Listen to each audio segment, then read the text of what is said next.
This is public access, signals from the other side. I believe part 22. Someone 23. 23. Is it 23? My goodness.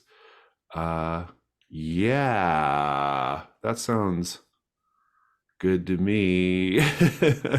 um I thought, are we sure it's 20? Or is it Anyway, 22? it doesn't matter. It's not that 20 important. something. We're in there. We'll have the right number on the end. We're gonna dive straight into our night phase. We are down a player, so it's 22. We're down a player, and so we will roll with the punches there as far as that goes. I do believe that Jazzy's joining us later in the session, though, so we might be done with the night phase by the time we have Ash, which is kind of okay because I think that the two mysteries we're resolving are not the ones that Ash has been focused on anyhow. So, um, as much. But PoetrySLAM, that's what's happening right now.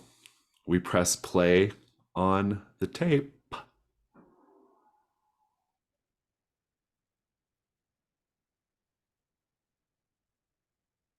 As the tape starts, we hear the tinkly piano tune of Pachelbel's Canon in D as the camera pans over a shelf of hardcover books.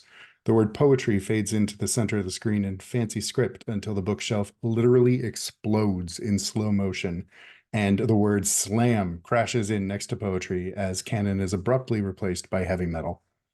The screen fades to black. When it starts again, a large man in a singlet stylized to look like a vintage suit wearing a too small top hat is walking toward the camera down the streets of what looks like a dreary Victorian London. His movements are awkward, and it's clear he's been crudely blue screened into the environment. He walks past someone dressed like a scullery maid, and he pulls out a wad of cash. As she reaches out towards him, he reaches into his other pocket, retrieves a lighter, and sets the money on fire with a sneer. As he turns to look back directly into the camera, the Chiron fades in, announcing him to be Ebenezer Scourge. A snake came to my water trough on a hot, hot day, and I, in pajamas for the heat, to drink there. He continues reciting Snake by D.H. Lawrence in something that resembles more of an Australian accent than a British one, pausing only once to kick a young boy dressed like a street urchin square in the gut. For he seemed like a man again, like a king in exile, uncrowned in the underworld, and due to be crowned again. And so I missed my chance with one of the lords of life, and I have something to expiate. A pet. Suddenly, in an explosion of foam painted to look like brick, Teeny Tom leaps onto Ebenezer Scourge's shoulders, raising his cane only to viciously bring it down onto the bigger man's head, crushing his top hat flat. A cut opens in Scourge's forehead, and he turns to shout something as the blood starts to run down his face, and then the screen cuts to black. The day phase belongs to you, but the night phase belongs to me. Nathan, Ash never showed up to the castle home. Do tell me what preparations you've made for this ritual to deal with Benji Castle and therefore Officer Barker. Yeah. Oh boy. A lot of my planning involved Ash being present. Love that. Yeah, so what Nathan has done is he's entered the castle home and turned on, got some like flashlights and like lanterns just like set up in uh one of the rooms of the house, maybe like the living room, just to give it the impression of like the lights have been turned on inside, like someone's home. I think he even like rigged up like a car battery to a mechanic's light that he affixed to the porch, just to kind of give it the impression of a porch light, since this house probably has no power. He just kind of rigged up some lighting to make it seem like people were home. And since part of the ritual involves if I recall correctly, doing this ritual of killing Benji and all that fun stuff, then burning the house down. Or rather burning Benji. I feel like it's been a minute, so I'm trying to remember the clues because that we did incorporate into this. Yeah, so we have this a flammable chemical thing that once he planned, I guess he was really hoping that Ash would be here to handle the worst part. But he set the scene to lure Benji in, and now he's with Ash not here, he goes and like grabs like a kitchen knife. Like I guess he's like he has to do it. He's sweating. He's profusely scared. Because the plan is still, if Benji is a sort of vessel for this, he needs to improvise now, because I think Ash had the tooth we planned to stab into it to do like a major part of the ritual. So now he's like, okay, I'll improvise and maybe see what happens, but the plan is still the same. I have the chemical on hand that we need to douse his dying form and then light him on fire to hopefully sever Officer Barker from this realm.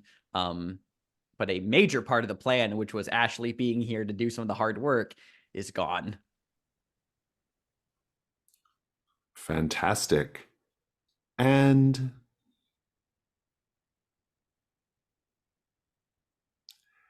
just outside of the castle home on the street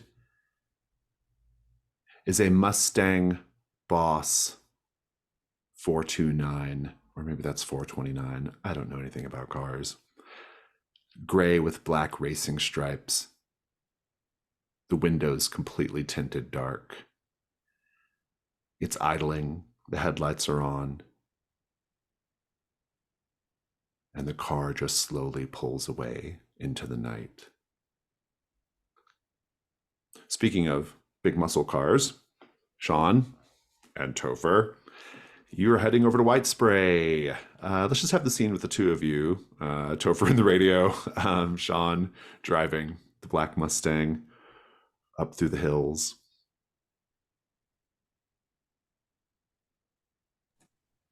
I'm particularly interested in what your plan is for convincing Morgenstern to GTFO.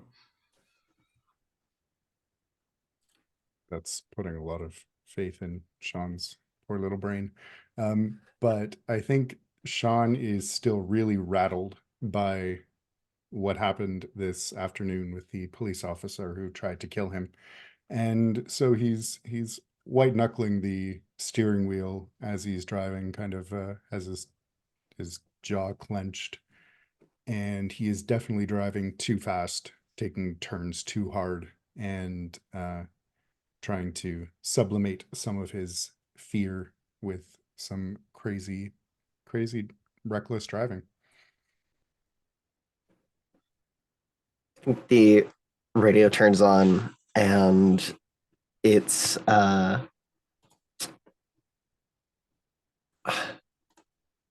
think you hear Topher, but also Africa by Toto in the background. And Topher is very clearly in Africa somewhere in this radio. So you can hear like lions and general like savannah noises in the background as well. And they say, so not looking forward to going back to Zombie Town, huh? Really, really not. She tried to kill me, and not just like a little bit. Like she tried to feed me to a zombie and then shoot me. I'm Oh, that's yeah. like twice.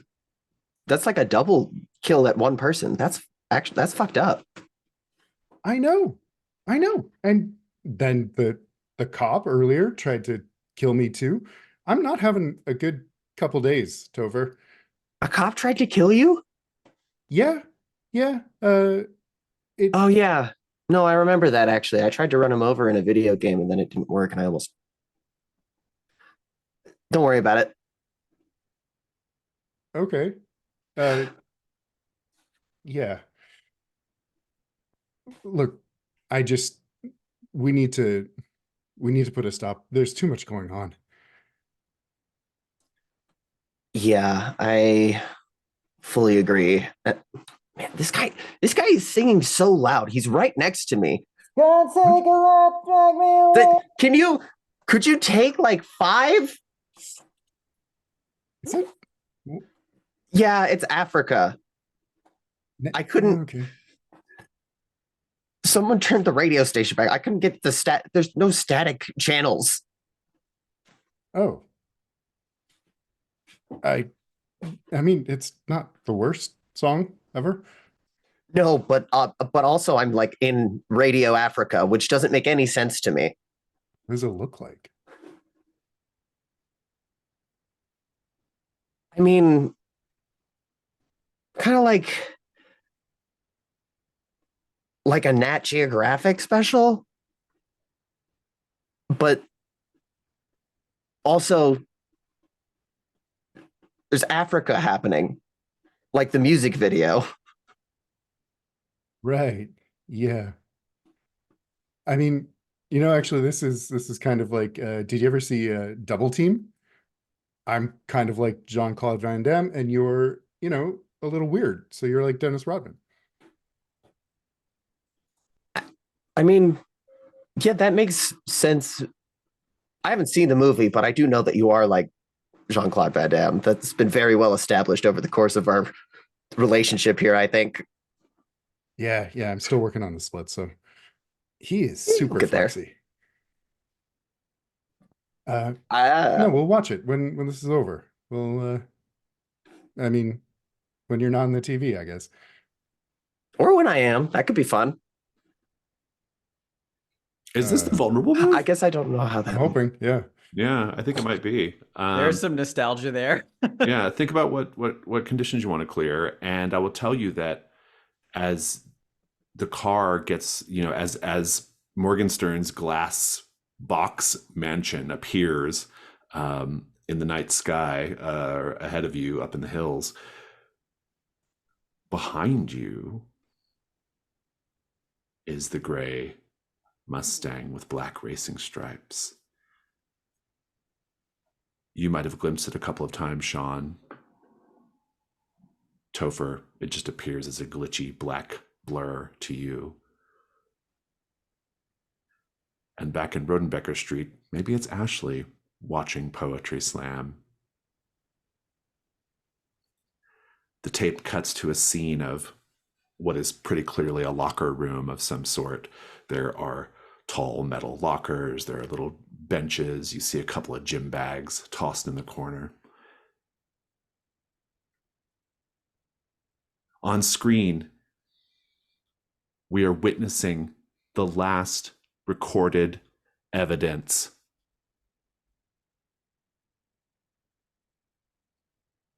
The last known recording of heavyweight champion Johnny the Howitzer Hawley. He is wearing a pink sweatshirt, a cheap pink sweatshirt he got from Target. He's got his gym bag in his hand, and he's got his trunks, just sweatshirt and trunks. He's got a wild look in his eyes. He looks at the camera, sweat dripping from his forehead.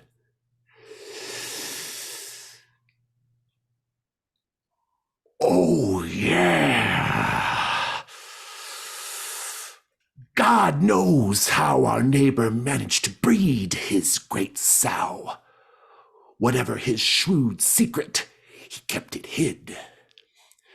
In the same way he kept the sow impounded from public stare, prize, ribbon, and pig show.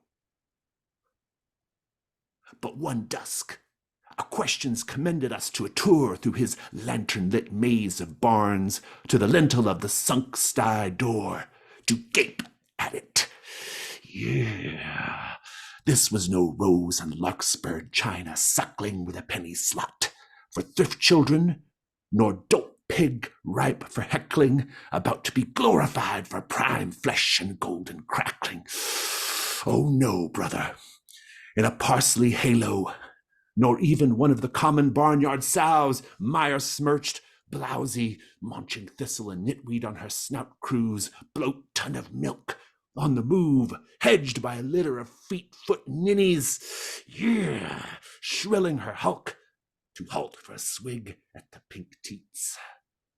No, this vast Brobdingnag bulk of a sow lounged belly-bedded on that black compost, fat-rutted eyes dream-filled.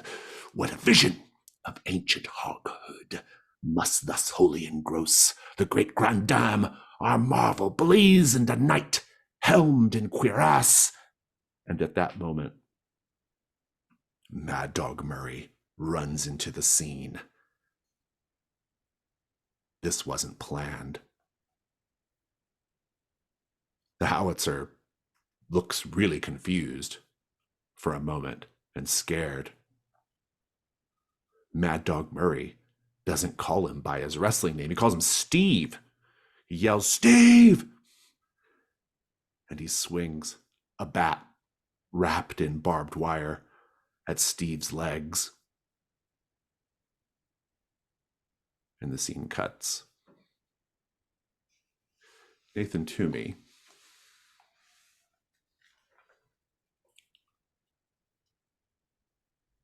You hear the front door of the castle home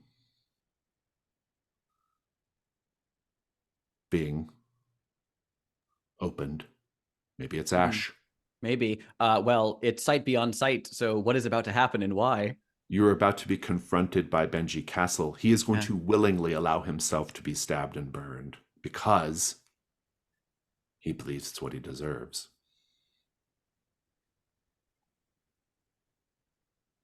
He is a tall, imposing figure.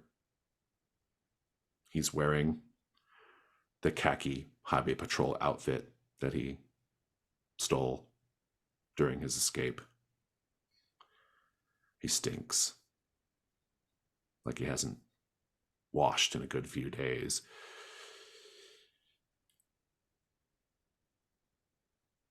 There's still something kind of young and vulnerable about his face and expression. He never really had a chance to grow up, if you think about it. His body grew, but he's been trapped by the events of the past. On some level, he's probably still that little boy who murdered his parents.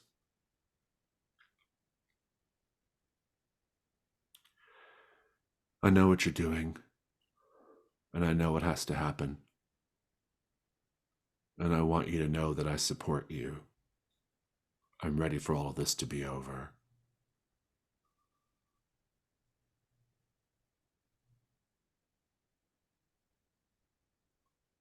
It's not, it can't be that easy. What?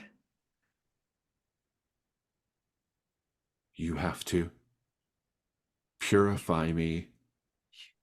You have to break the connection. You've been full Michael Myers this whole time, and now you're just saying, yeah, kill me? I want it to stop? Life is not a horror movie, friend. I mean, you could have fooled me at this point. So how do we do this? What do we do? Is there a circle or something? No, we were gonna light you on fire. I don't have a lot of memories from this place, but I do remember this. And he goes and he picks up like a little Hummel figurine cracked on a shelf. I think my mother really loved these things.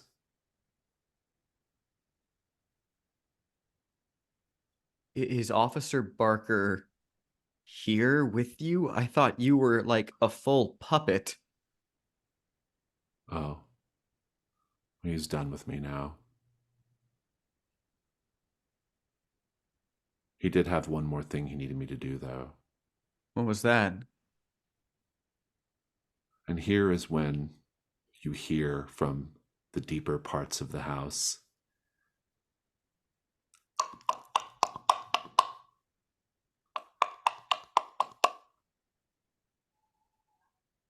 And you see figures shambling outside as well.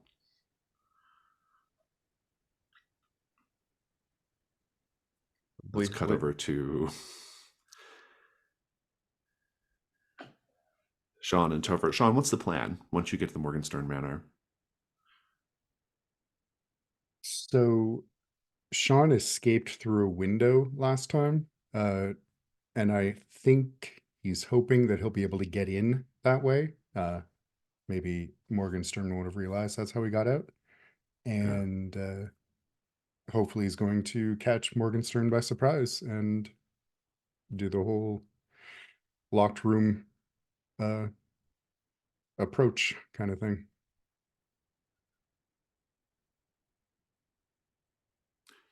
Florida Jackson is there. She says, "So you've come to convince Morgenstern to drop all this, I take it, and to drop off my car too, I'm guessing."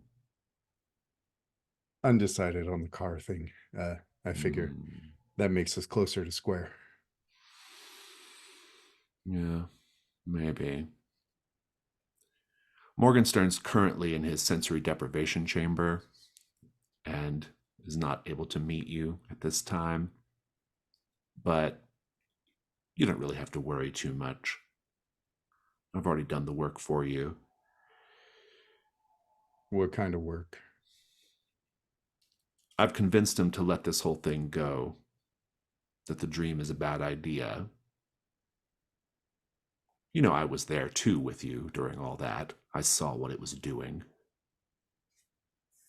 Yeah. Before you tried to kill me, and then when I saved your life, despite of that, I remember that pretty well. Things got a little complicated, but you know me. I think it's best if we just go with the flow. Yeah. We'll see. I'd still like to talk to the old man. Well, let's go outside first. I like it in here. It's good in here. I mean you no harm. And she puts her hands up. She shows that her gun is on the table. Come on, Sean. This doesn't have to be ugly. You first. Fine. She turns and goes out the front door. You taking care of my baby? Oh yeah. Yeah. Won me a race. I almost died, but it was worth it. Once you get outside, she turns to you and she says, I've been dreaming about someone from the past, a friend of mine from back in the day. Do you Kate, know anything about that? I might know a thing or two. Right.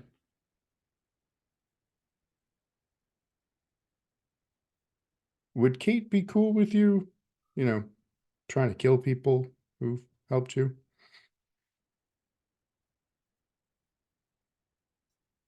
No, I suppose not.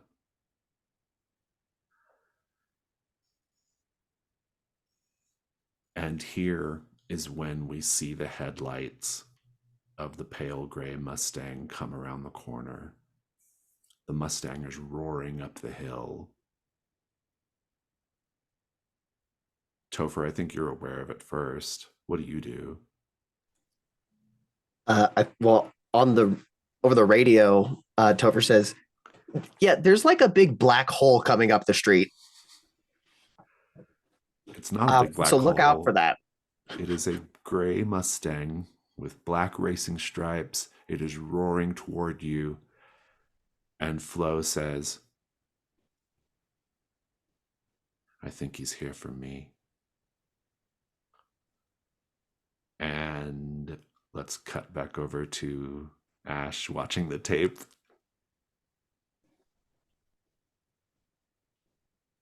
The next segment cuts away from the attack on Howitzer and now moves over to it's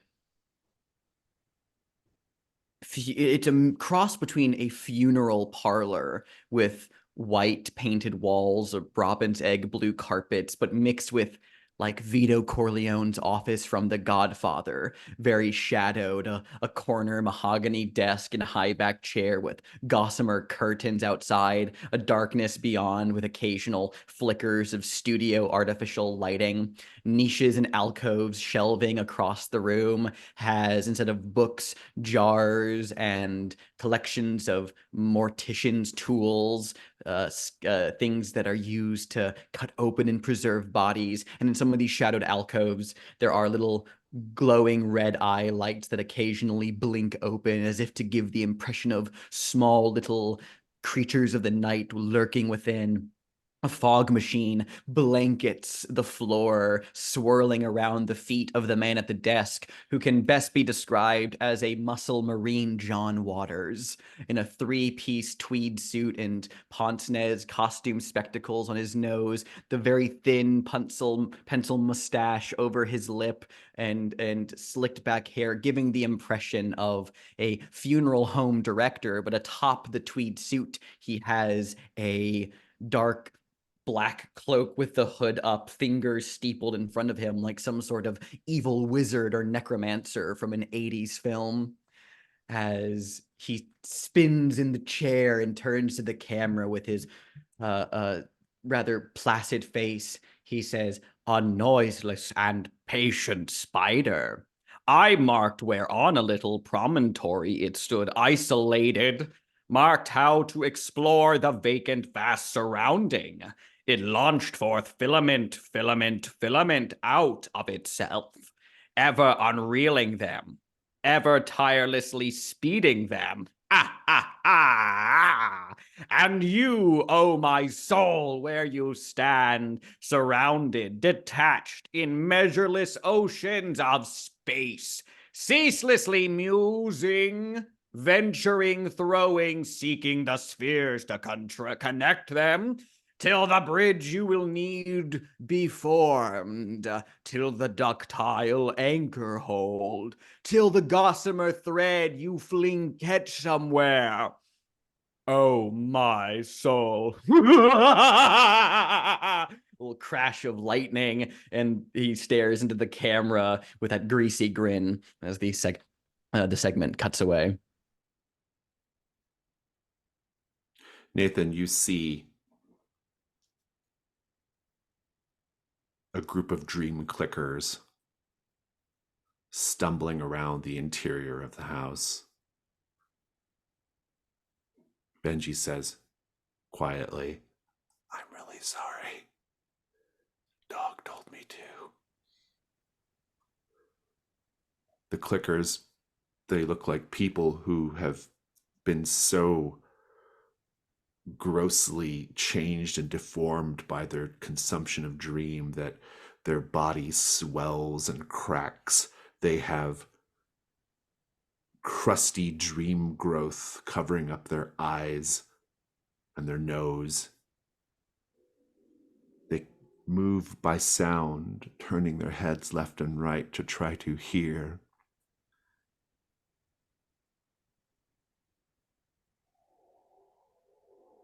What do you do?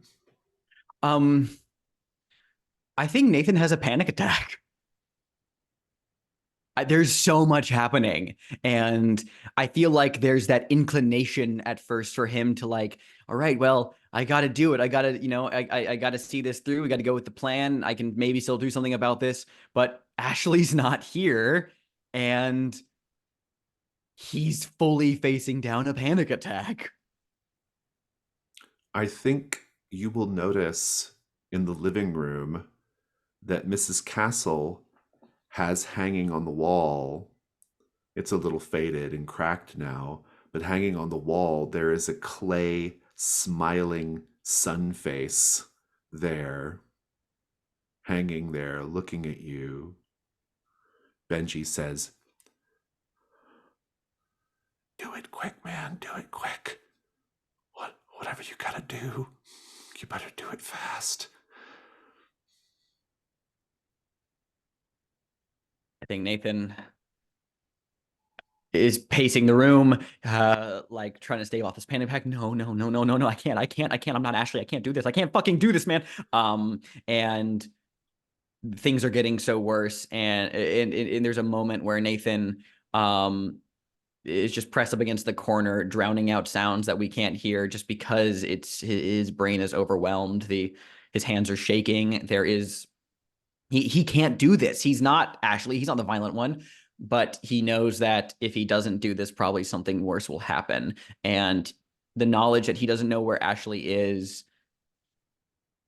spurs him to think that if there's any possibility she's in danger, and maybe doing something now could possibly help her in some way, I have to step up to it.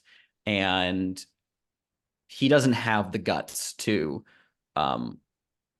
plunge a knife into Benji, but he does grab the chemical gallon of the chemical that we decided, whatever it was, I can't remember quite, and just begin to like splash it against the furniture, on the floor, some onto Benji.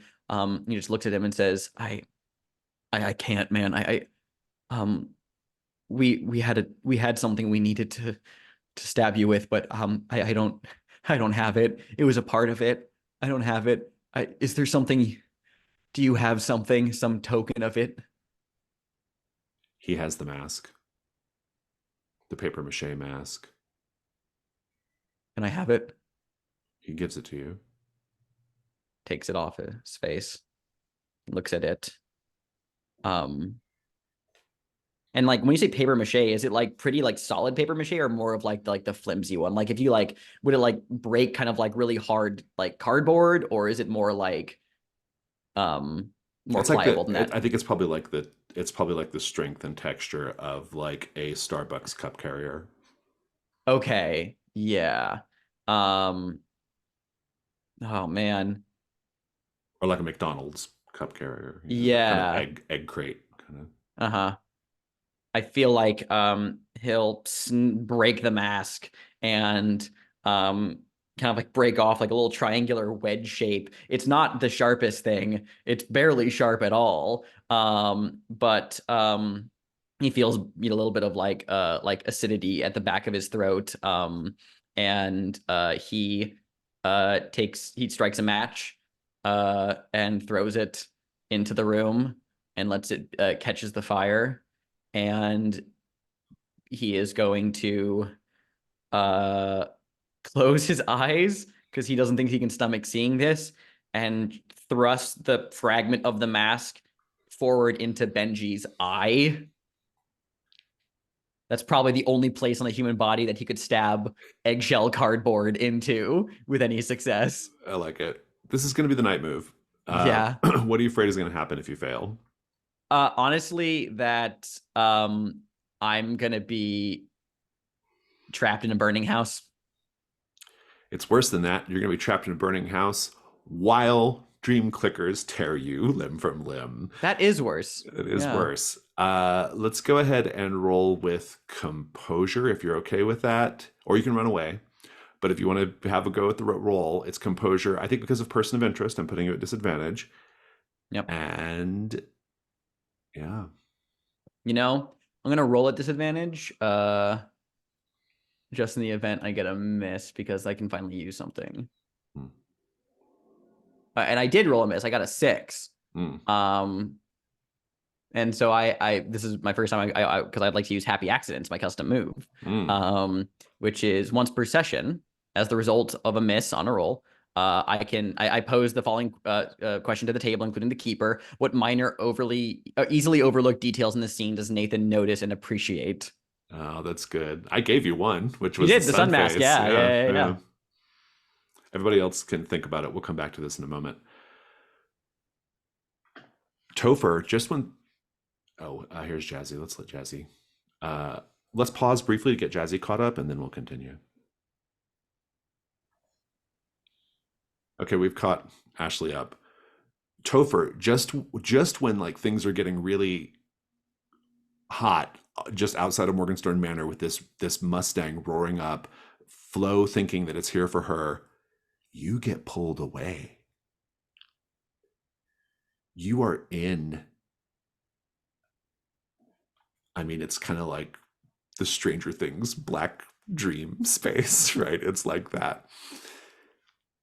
And you see Morgenstern naked, standing in front of you. Who are you?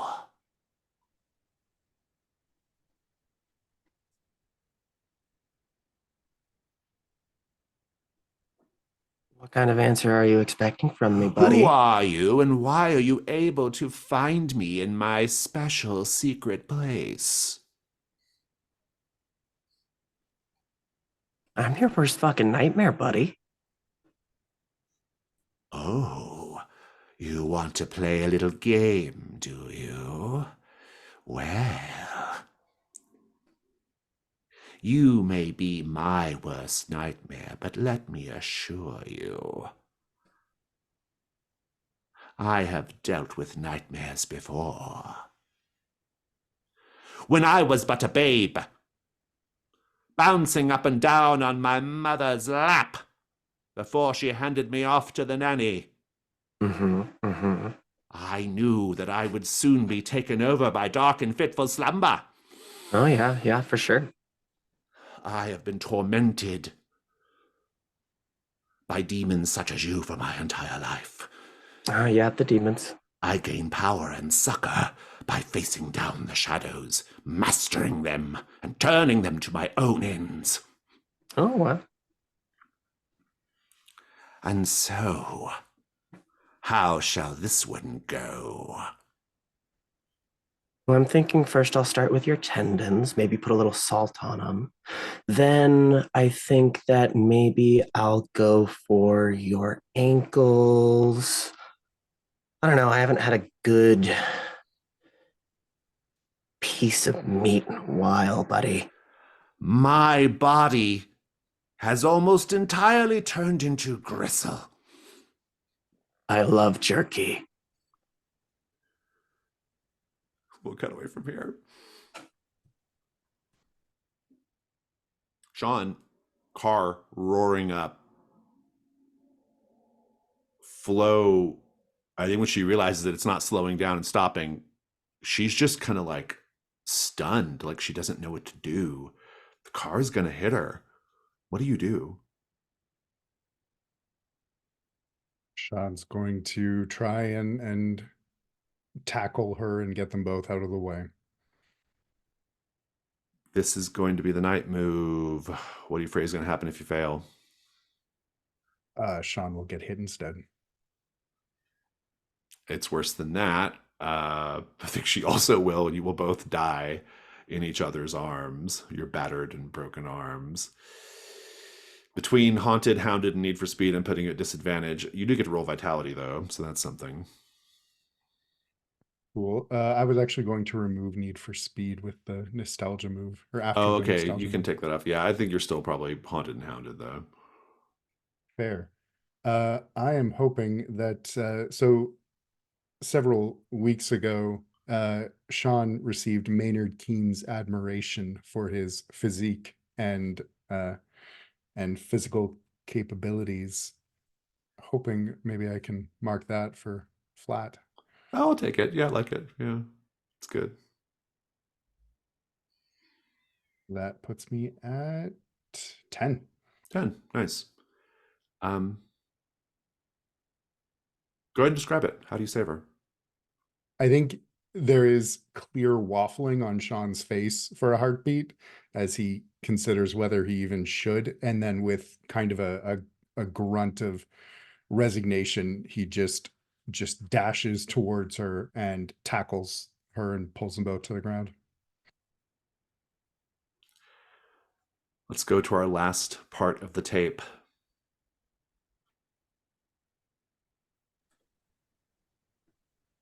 Tape cuts abruptly, and we see shaky footage of a jump yard.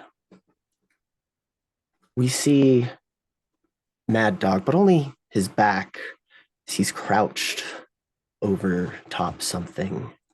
We can see as he moves his hands and his face over some thing that is splurting and bursting as he does so.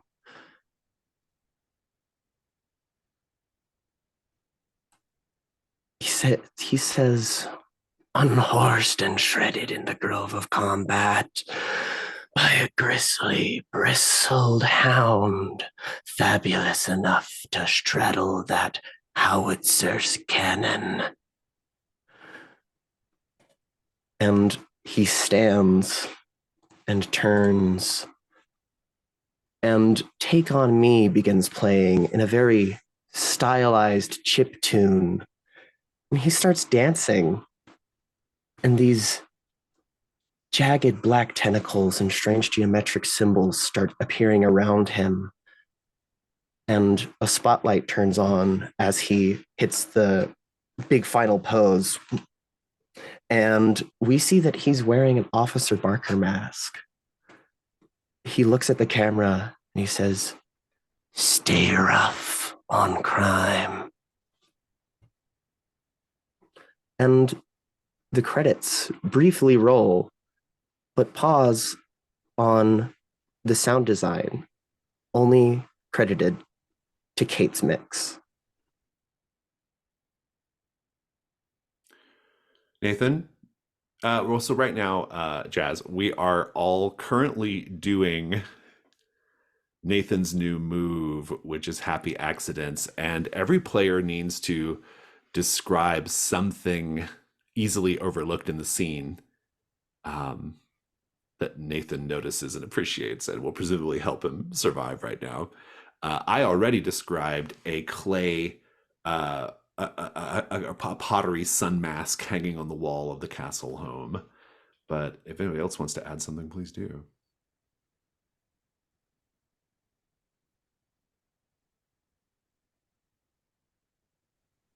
There is a chisel, like an art chisel or a palette knife. That's the word I'm looking for.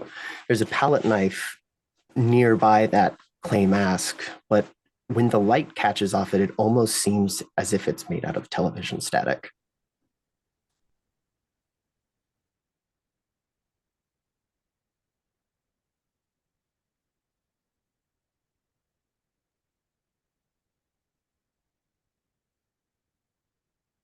So you have just, sorry, go ahead. No, you go. I was going to recap. So you've just lit this house on fire. Trying to currently trying to stab the Officer Barker mask through Benji's face, and then light him on fire. But also doing it quietly enough so that dream clickers don't hear any of it. Sure. Also, Nathan got a miss on the roll, and so this is to get a 10+. So yeah. Okay. I think as you try to stab Benji in the face, you notice that his eyes have a particular color, like there's something brewing in them almost. I think in the corner, there's a pile of just old detritus, garbage things from people who used to live here. But on top, shining a little bit in the in what dim light there is an old speak and spell. Nice. So yeah, then based on the answers, I get to choose from a list. Says. Die.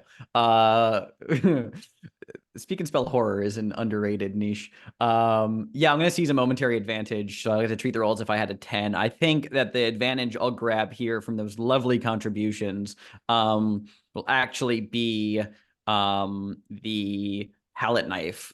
I think that if I can use that in lieu of the mask, then I think that'll be a more effective tool than stabbing him with cardboard. I love it. You're gonna get a 10+.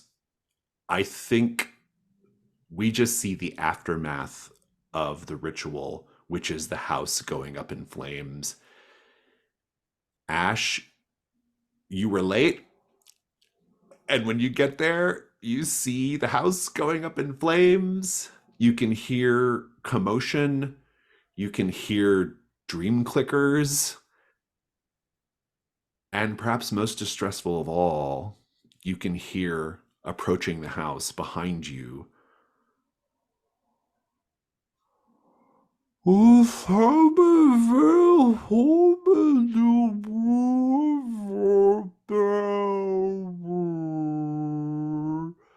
As the enormous, bloated dream clicker lumbers forward.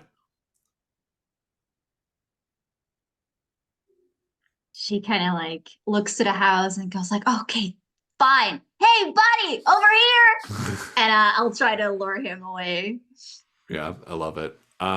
Let's pick up with Sean. Sean, by the time you come to or whatever, the Mustang's not there anymore. It's like it's disappeared in the night. There's just a little bit of fog on the ground. Flo says, "Thank you. You've saved me twice now, and I'm not sure I deserved it either time." Definitely no. But the old man, take me to him. Yeah, and she does. I say we just unplug him.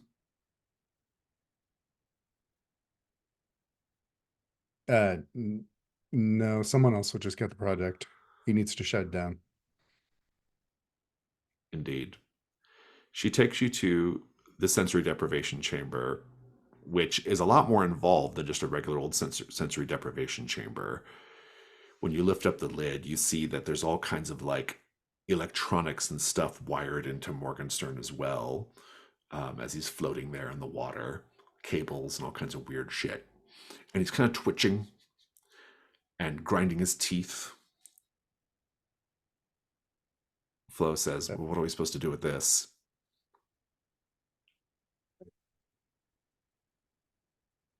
Sean's gonna just reach out and grab his shoulder and say, hey. Topher, Morgenstern is approaching you with his hands wide, and this is his secret dream space, and so he's getting like taller and bigger, and his teeth are growing, and he's looming toward you. And what are you doing in response? I think Topher's just looking him dead in the eye and says, "You think that little thing that you have growing like a tumor beneath the earth means anything? Welcome, my friend, to a taste of real power. Have you ever met someone blessed by a god?" I would like to use the Feast of Corpus Inferni and fucking eat him. Oh, nice. Good. I think that's that. Sean, he doesn't wake up. He's shaking and violently, like, flopping around. And I think I think it's like his soul has been eaten, right? There's just nothing there when you remove his mask. He has like a VR headset on. It's just like sunken in, like skeletal. It is like gristle on the bone. And Topher, per the move, I think you get to clear any conditions you want, right? Yeah, I clear all of them, but both of mine are permanent, so I don't actually clear any. But I do get a cool mouth full of teeth. Nice. Nice. In your body, right? Yeah. But Topher's belly starts splitting like vertically, and as it opens, we see like 3 rows of razor sharp teeth spinning circularly in counterintuitive ways, like a chainsaw. I love it. I love it. It's good. Ashley Oaks, you're going to try to lure the thing away. I love that. It's the night move. What do you afraid is going to happen if you fail? I mean that it eats me. Let's be simple here. I think it does. It's worse than that. This is Officer Barker mischief. It just starts rampaging throughout Deep Lake. Go ahead and roll with composure. Yeah, 2d6 plus composure. All right. That is a 7. I think you're going to be able to do it. No trouble whatsoever. I do think. Oh boy.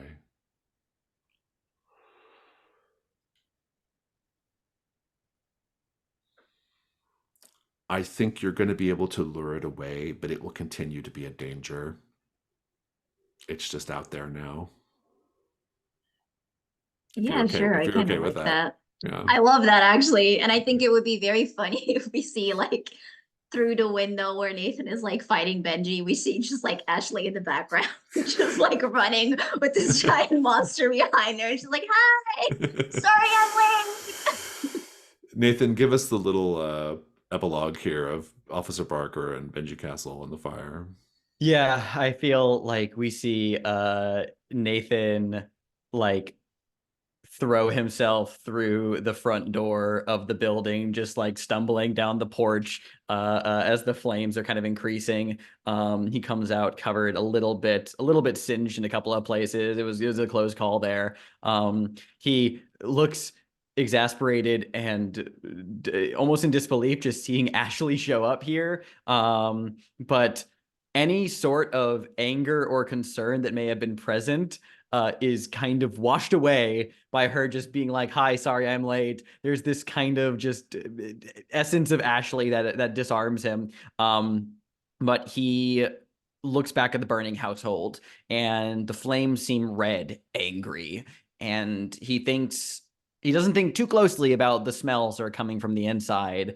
But he looks down at his hand where he was still holding the mask of Officer Barker, and looking into the flames, he throws it into the inferno and watches it catch fire and just kind of assures himself that it is in fact burning before he stumbles back off to the sidewalk, just staring at the flames, kind of wordless, before he looks over at Ashley, blinks to his senses a few times, and he just says,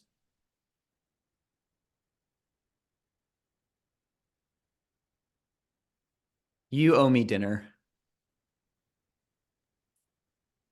That feels like a good end to the night phase. You have resolved. Dog told me to. The dream will resolve, assuming Florida and Sean take the time to take all of Morgenstern's records and stuff and dispatch them. And we'll go to the dawn phase at this point. All right, let's collect rewards. I have put the rewards items in the chat for us there, but I'll read them for folks watching. Let's start with the dream.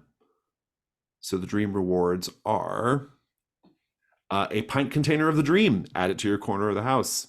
A collection of fine cigars from the smoking pole, add it to your corner of the house. Did we ever meet DOG? I don't think DOG was part of the story. So skip DOG, we won't have that one. Or there are two options for a memento from the investigation. Who wants what? Did we go to the smoking pole? I don't think we hit that either. Oh, did you not hit that either? I might be thinking of Well, I think the smoking pole was that like its own location, or was that not part of like White Spray? Or it was part of White Spray, yeah. Like it was one of the stores in White Spray, yeah. Yeah, it wasn't like a bespoke location though. It was just like in the White Spray text, I think. It is a location in the mystery, but I'm not sure how much time you spent there. Then yeah, we didn't go there at all. We didn't really go there, yeah. But you could have stopped by on the way out. So if you want some cigars, go for it. Or maybe Sean found them at Morgenstern's house. Oh, could be, yeah. I'll snag that. Mm-hmm. I mean, I'll take the pint container of the dream. I think that's funny. I think the eating person gets the eating thing. Chromatic desert dream. Mm-hmm. Yeah, I'll take the chromatic memento. dream. Yeah, the chromatic dream. Nathan barely did anything in the dream, but I will take a memento. Maybe something to do with the actress. Yeah, that's what I was thinking. Yeah. So Ben, I'll take a memento from you. You have the actress's phone number. Geraldine Ambrose. Then thin ice. There's nothing happening.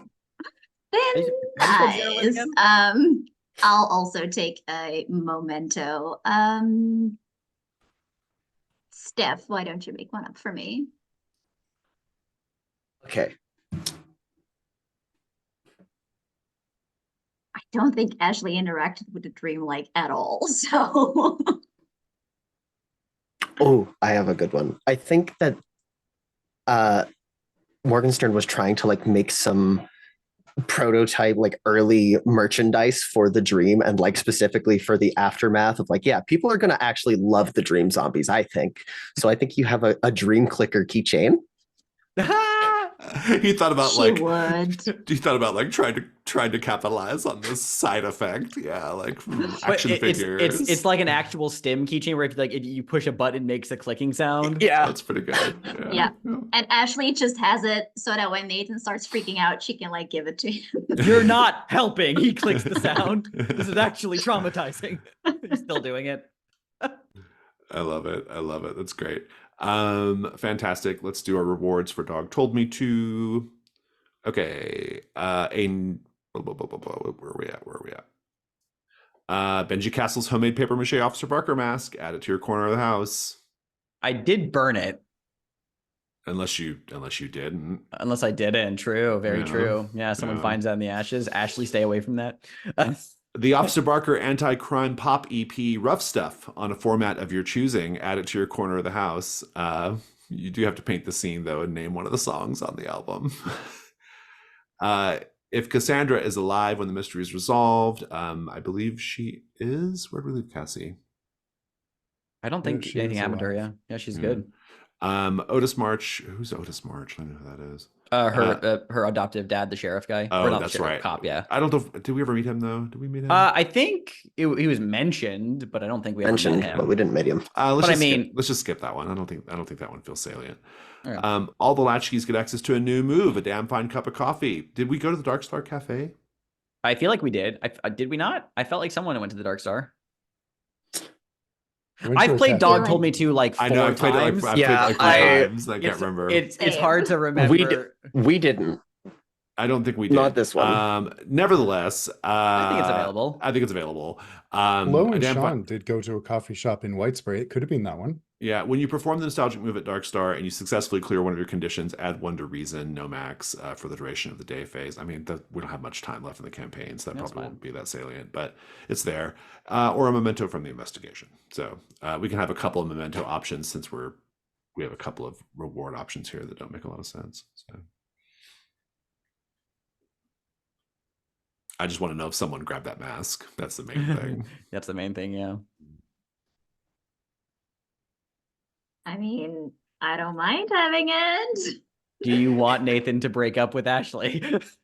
I mean, I would remind all that last episode, Ashley She was did wear engaged, it, yeah. and also Ashley was engaged in a weird, like, kind of sapphic three-way thing going on with over at Rodenbecker Ranch. So, Yeah, if anyone in this group was the most fitting to take it, it would be Ashley, especially if she like saw it burning and took it without Nathan's knowing. Yeah. Yeah, she would just think it's funny, honestly. She's like, I'm gonna wear this one day and just like really prank Nathan. maybe the man in the gray suit gives it to you.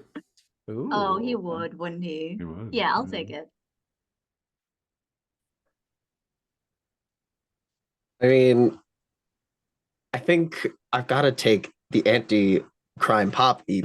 I was hoping you would. And I really think that it does have to be a VHS of like music videos. So that then Doper could be in them. What if it's Betamax? What's one of the songs? I think one of the songs is Rough Stuff in parentheses cocaine. Oh, it talks about like it's got just different themes. Yeah, that's good. It's all just the same track, just about different things. Yeah, that's funny. It's all rough stuff, but it's all different rough stuffs. But then there's one that says stuff is rough, and then in parentheses, don't do drugs. Yeah. That's the exit song. Yeah, that's great. It's the outro song on the album. I'll take the damn fine cup of coffee. I'll give that to all of us. I'll take that as my reward of choosing. So then, Sean, I guess memento. Can I make a request? I'm here. Florida Jackson owes Sean. She does. Could it be a favor from Flo? She wasn't really connected to Dog Told Me To, though. She almost got run over by the. Oh wait, that's a totally different one. This Yeah, is Pale Yeah, Horse, that's Pale Horse. That's Pale Horse. So many things going on. A lot of, yeah, and I'm interweaving them. Yeah. So, Ooh, what about the officer's badge? Maybe in the okay. scuffle it fell off. Oh, that's pretty good. Yeah, I like that. Fantastic. Also, I want to note that I need a clue for that nostalgic move. So, at some point, or that nostalgic move that fired off during the night phase, I need a clue from you both. Let's keep going here with our phase. Dawn questions. Ash. So everybody resolved a mystery, so that's good. You all get credit for that. Ashley, did you receive a signal from the other side? I don't think I was going for that with like the eyes and the brewing with like the tentacles, but I don't know if I described it like well enough to. I think it might have been more in my head than what I actually described. I was like, obviously they're all gonna get it, and I was like, wait, no, that was fake. So I'm not gonna count that one. Did you deliver a chilling monologue? This goes to last session too. Did you deliver a chilling monologue about something that happened to you in the past? Yes, to Linnea. That's right. About did. like Yeah. everybody thinking that she was evil. And in that same scene, you were also vulnerable, I would say, with both Linnea Yes. and to some degree with the sister as well. Yeah. Shelley Burnside. That was what I was going for. Yeah. Nathan, did you get a signal from the other side? Not that I was aiming for. Plus, I'm fully advanced. Oh, that's a good point. Yeah. So we'll just skip your questions. Topher, did you cut loose? Did you get a signal from the other side, Topher? I don't think so, but I might have. But I mean, I guess I did make it Officer Barker, so yeah. Yeah. I think that counts. That definitely counts. Did you cut loose for once? Yeah, I ate some jerky. Oh yeah, yeah, indeed. Did you deliver a chilling monologue about something that happened to you in the past? Maybe that whole talking about the avatar of She That Feeds, choosing them very briefly, but I don't know if that necessarily tracks. I think the conversation with Morgenstern counts. You were, I think it was that kind of moment. Although it's really hard to out monologue W. Atlas Morgenstern. An effort was made. And Sean, you're fully maxed out on advancements. So let's talk about the next part of the phase here. Do we have any key prompts that are unresolved? I don't think we do. I don't believe so. No, we don't. And so that takes us into the day phase. We're going to go on break, but before we go on break, with the clue that you're going to get from that last nostalgic move, that will put you at 1, 2, 3, 4, 5, 6, 7. That'll put you at like 8 clues already for Pale Horse. We can probably move into answering questions pretty quickly on Pale Horse, also because we've seen a lot of that story already. Yeah. If we get the day phase knocked out pretty quickly, we could theoretically resolve all of these mysteries today. We could get a night phase in before we have to go. And so think about if you want to go ahead and try to tackle some of these questions, or the first question at least, and then we'll see where we go from there. But let's take a 10-minute break.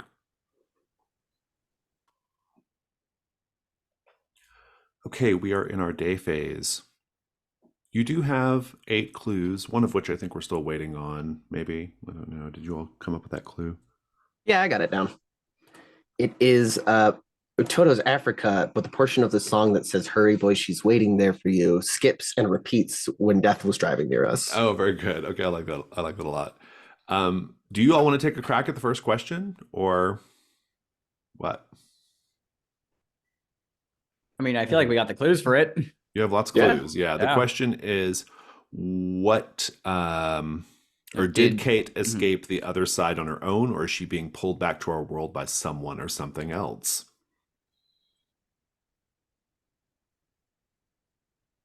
Okay, right off the bat, I will to help my teammates. I will grab some clues I think might be useful here, and then we can theorize from there because I don't have a theory formed right off the bat. The Toto's Africa thing we just got might be contextualizing. The Black Pyramid could be useful. We should probably go over all of the clues that we have. Oh, that's true. Yeah, we should do that. Yeah, we'll read them off for at least for people watching the video. You have this black pyramid made of quartz given to Ashley for winning a race. There's a note, meet me at the point, 10 o'clock sharp, KB. There's a replica Mach 5 participating in the drag races. A 1984 newspaper article clipping about the Deep Lake Speed Competition Club. Beneath the headline, a new queen is crowned. A picture of Kate standing next to Karen Chrysler and Flo in front of the Crown Auto Repair Shop. We still have not met Karen Chrysler. A chiptune rendition of 80s pop songs, the menu screen of the racing game identifying it as Kate's Mix. The corpse of a poisonous snake not native to the U.S. In its mouth is a quarter dated 1986. This was in Nathan's dream. The smell of engine grease, gasoline fumes, and freshly polished chrome when Linnea speaks of death. And then the Toto clue that we just got. We haven't Okay, met so- Karen Kistler. Oh, go ahead, Jesse. No, go ahead. I was gonna say we haven't met Karen Chrysler, but what if there's the possibility of Kate having some sort of relationship with her, maybe, and possibly pointing towards the idea of Karen Chrysler is in some part to do with what whether it's like a thing that's pulling her here, or if Kate came back in the name of love, whatever, something like that. I could see that possibly being an angle to incorporate the picture with Karen, maybe. I don't know what Karen's deal is, but that's just an assumption. Yeah. I was gonna use the smell of engine grease and gasoline, and then the corpse of the poisonous snake, to say that Kate herself escaped and has sort of like been pulling death, and like these images of her are like mingling with death, and like she's becoming the new death. So to speak, because in my mind, she's just like this incredible badass who's like literally outracing death. Like she's still going, like her race never stopped. Oh, that's And cool. I think we could also use like the Toto's Africa song for that, like where it's like she's waiting for you is skipping because there is no waiting. She keeps going. She literally cannot wait or she'll fade from the world. It's a fun little reference. I want to back up really quickly and note that to answer the question, you just have to determine that someone or something pulled her back. Yeah. And so you don't even have to answer who or why, because the next question, if you are correct, is if Kate is being dragged back by outside forces, who is the culprit and how are they trying to anchor her spirit in this world? So basically, you just have to answer at a basic level whether someone or something is pulling her back here or not. And then in the next question, we actually get down to the details of it. Yeah, or if she just is doing it on her own. Yeah. Right, exactly. Yeah. Then in that case, I like where you're thinking, Jazzy. Well, what's the way, actually, Jason, what's the question that if she is doing it on her own, what does that unlock? Oh, sure. If she's doing it on her own, what prevented her from beating death in their race back in the day? I think I really like Jazzy's idea of beating death in a race and possibly becoming a new death. I think Kate came back on her own. I think that's the one that best subscribes to it, because I think that's a really cool theory of like the crown. Oh, she wants to race death again. She wants to race because she wasn't allowed to beat the race before. So whenever Linnea speaks about death, the smell of engine grease, gasoline fumes, fresh polished chrome, that is again this like spiritual manifestation. Like Kate's engines have revved and she is hot on the tail of death to see their race finished. So that's like she has come back on her own because she's coming for the title. She's coming to finish her race. I mean, that's the thing. You've got to answer this threshold question and and you just need something that indicates that she is here because she wants to be, right? Yes.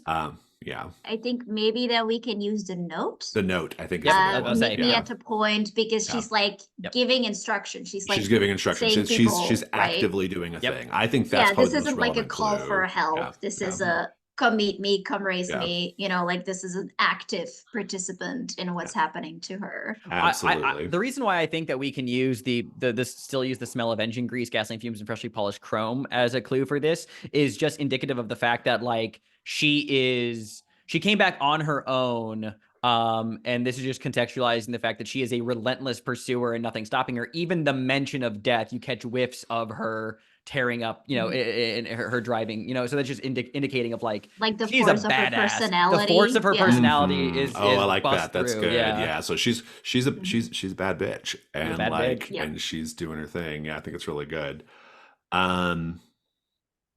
Let's see. It's 2 clues. We're able to attempt it now if we did a -2. Yeah. Yeah. Well, actually, you can attempt it. To make the attempt, you only have to have gathered clues equal to half. You don't actually have to use any of them. You could just roll -4, I suppose. But that's true.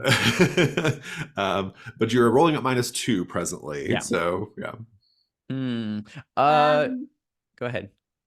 I was gonna say maybe the newspaper article clipping, I think sort of in the same line of just like, this force of personality, this like queen who keeps winning all these races, like just the theme of these, like contextualizing like all these cars that have been racing, like that really feels like something she would do, right? I think just in the photograph, she just exudes that bad bitch energy. The confidence, yeah. The confidence. This is a woman who would come back from death on her own Well, terms. and Shelley said as much, right? Shelley was like, she's the kind of person, this isn't a clue, but it's really, I just listened to it. She's like, she said something like, Kate's the kind of person who goes out and gets what she wants. Like she does what she wants. Yeah. I think with what you just said, that can give us the fourth and final clue, which is the Kate's Mix chiptune rendition. I think that racing game, I think she does what she wants. She at one point had like went into the guts of that racing game and like fucking hacked in her own like playlist mix into it so she could play the racing game with her music. She does what she wants on her own terms. Yeah. That's good. I think we're all standing Kate Burnside right now. Yeah, she's a badass. I think that gives us the 4 that gives you a flat roll. Ben or Topher, do you have anything to add to this or anything you want to, or Ben and Steph? No, I'm happy with that. That's sick as fuck. Yeah. Flat roll, who wants to do it? I mean, Ash, you've been on this whole case basically by yourself. Right. My whole theory was like, Kate's awesome. Kate's awesome. Yeah. Okay, come on, dice. Kate's awesome. That is a 10. She is indeed awesome. You were right about that. The sheer stress I get from these theory rolls at this late in the campaign. I'm know, because they can be so like punitive if you fail, right? At this point. Yeah.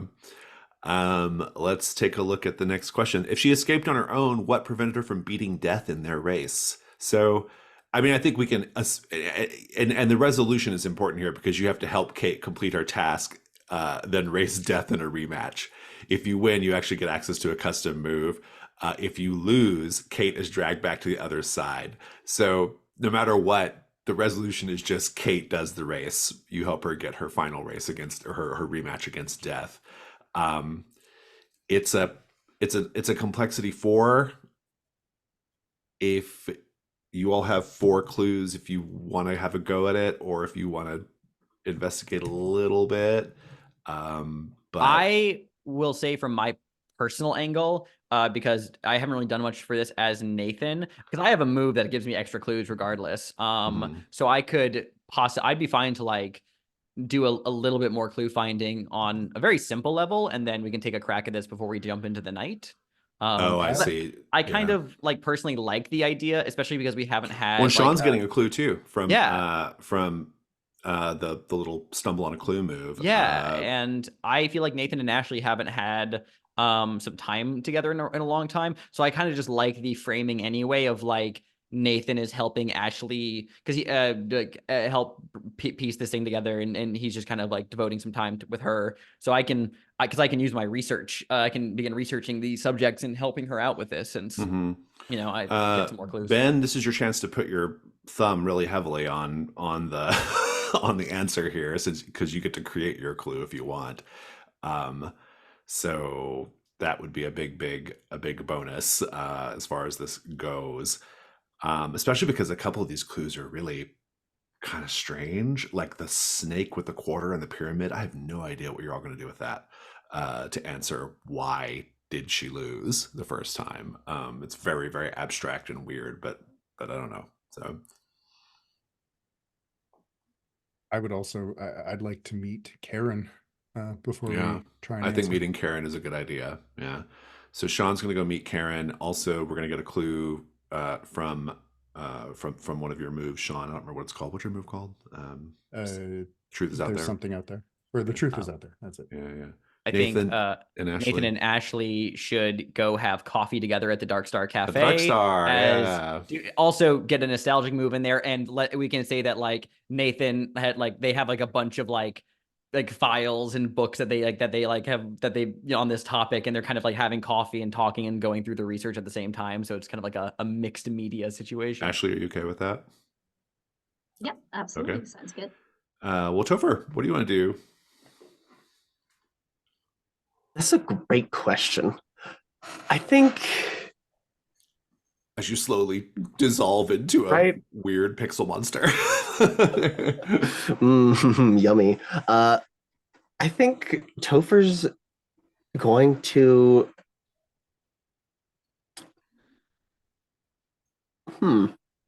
maybe just do more car shit. Just find more people who are in that racing scene and try and like not hijack their cars, but ride alongside them and see if they can't pick up some rumors or whatever that way. Yeah, I'm into it. They're probably, I think, yeah, I have a place I can put you as far as that goes. Yeah. Okay, good. Okay, let's get scenes sorted out here. Ben, do you have an idea for that clue, or do you want me to do it? I would like it to be something to do with Flo and Karen, like the potential throuple there, but I'm having a hard time nailing down. I've got it. In the glove compartment. No. Yeah, in the glove compartment, Flo has a picture of the three of them. One Halloween, they all went as Egyptian goddesses. That's your clue.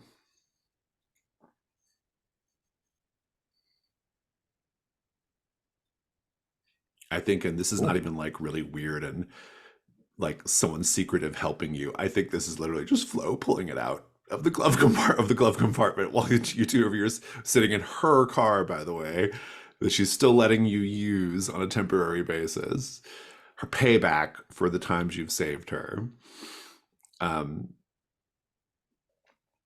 So that's a fifth clue that you have available to you now. Topher, I think that there is a garage where a lot of people, like where they hide their cars, because at this point, highway patrol and the sheriff's department they're kind of like actively pulling over people who are in these like these racing modified cars, trying to like stop these racing clubs. And so they have like, there are like garages all around town and warehouses all around town where people are putting the vehicles to hide them, and you can be in one such place. I would like to paint the scene here, everyone, though. Looking at the cars, what outlandish modifications have people done to the cars that cross the line from neat or cool to a little death culty?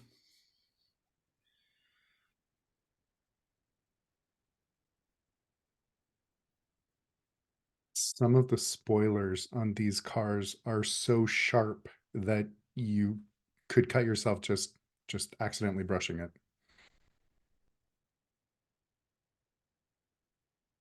Someone stuffed nails into their airbag, so if they crash and detonate that, it just is a fragmentation grenade inside their own car.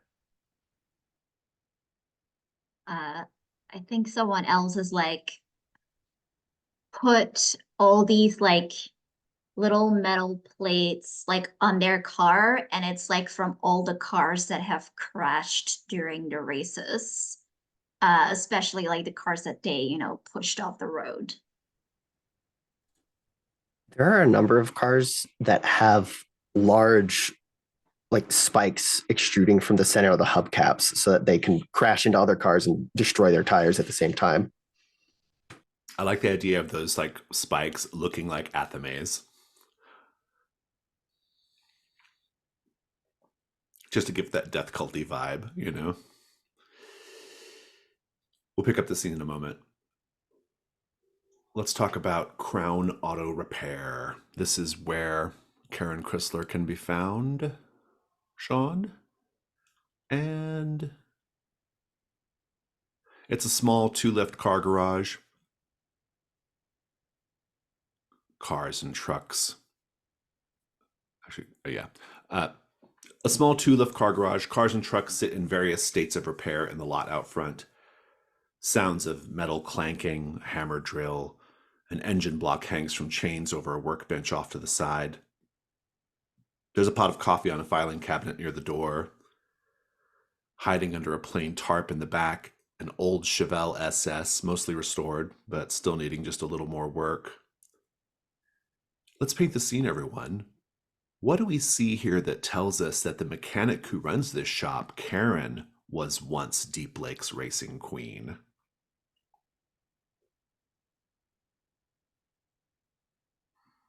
I think she has one of those like the spikes on a block of wood that you'll see at diners where people put the receipts, except it's pink slips, like just a stack of pink slips.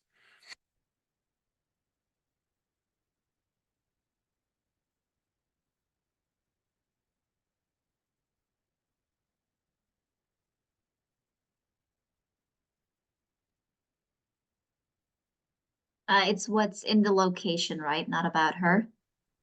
Well, it's ultimately about her. It's like, what do we see that, yeah, it could be, Yeah, it could be about her though, if you see her. yeah. No, I was gonna say like she has like some kind of tattoo, but it's like Yeah. about the I like space, that. not Yeah. her.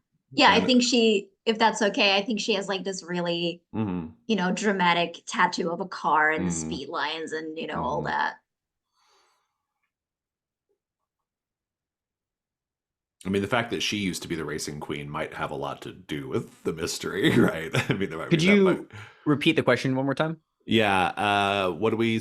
Hold on, let me find it again. What do we see that tells us that the mechanic, Karen, who runs this shop, was once Deep Lake's racing queen?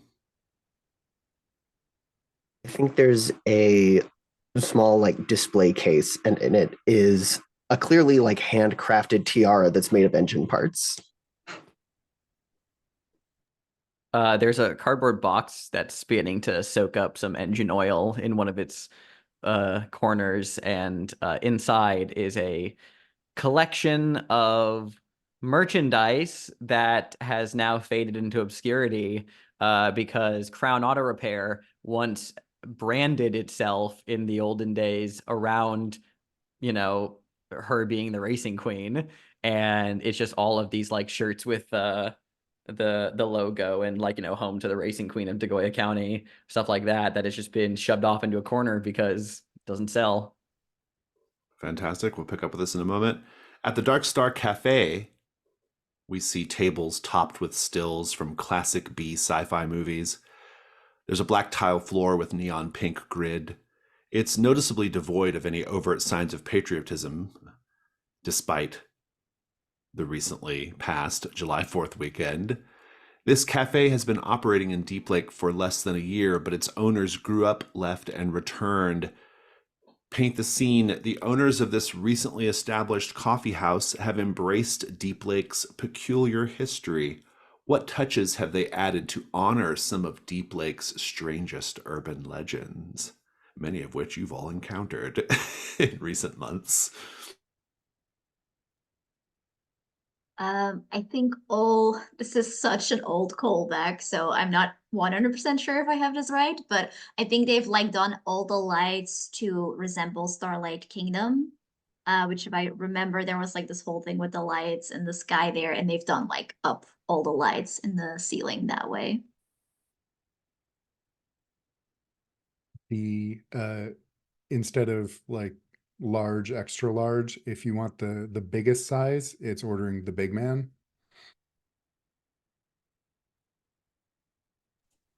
Star for that. You took mine. I think that the inside of the cafe, the booths are stylized to look like seating arrangements that you'd find in the model houses at Playa Mirada. That's a good one. I think the wall murals have a vast array of different things that truly are so detailed and impressively handled by whatever art student they had working there at the time when they did this. But they have a like broadcasting tower just in the middle of the desert and kind of a synthwave sky with like an old, like dial television mounted at the top. But interestingly, that looks like that part of the mural was never finished because they painted the frame of the TV screen, but then it's just blank stucco wall there. Like whoever was going to paint something there, maybe the numbers 94, maybe a synthwave sun with the logo on it, just blanked out and just left it unfinished. With all of our scenes painted, let's go back to Topher. Topher, I think in this sort of warehouse right now where there are these cars waiting to be taken out later to one of the meets, I think it's empty right now. There's actually no one around. And so you're able to kind of, I mean, you wouldn't be noticed anyway, but you can get really intimate with these vehicles if you wish. What do you do? I mean, I'm running all of the glove compartments first of all, and like the dashboard things and checking between the seats. Tchotchkes and stuff. Yeah. Yeah. I like that. That's good. We see you glitching in and out of glove compartments and things, seeing what you can find. Go ahead and roll with, make the meddling move. I'm going to say with reason. I think that makes the most sense. Yep. Let me forget to pull up the dice roller every time.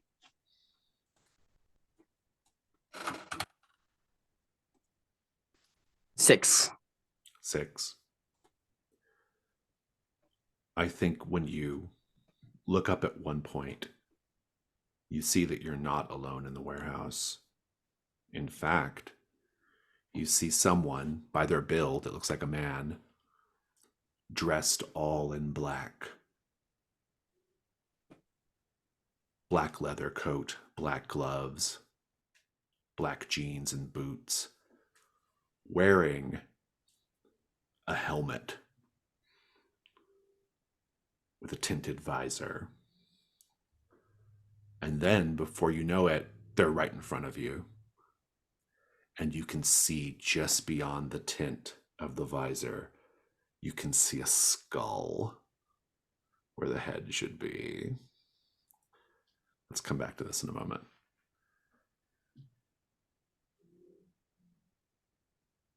Sean, Karen Chrysler, she's got kind of a, how do we describe her? Rosie the Riveter aged well, arms of a mechanic, grease stains, denim overalls, her gray hair tied up with a blue paisley bandana. So she's going gray a little early. She's like, beautiful machine you got out there. Yeah, I'm borrowing it from a friend. Oh, Maybe. yeah? I think I might know your friend because I know that machine. Okay, so you must be Karen. I am indeed. And you must be a friend of Flo's? Most of the time. Yeah. You must be on good terms with her if she's letting you drive that around. She owes me a couple. Yeah. What can I do you for? So this is gonna sound crazy, but I was hoping to talk to you about Kate Burnside. Go ahead and make the meddling move with presence.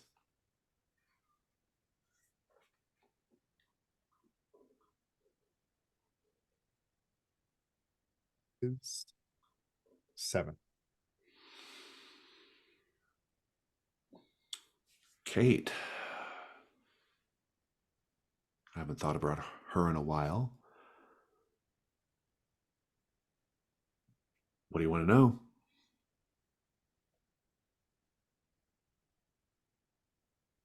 Can you tell me what she was like?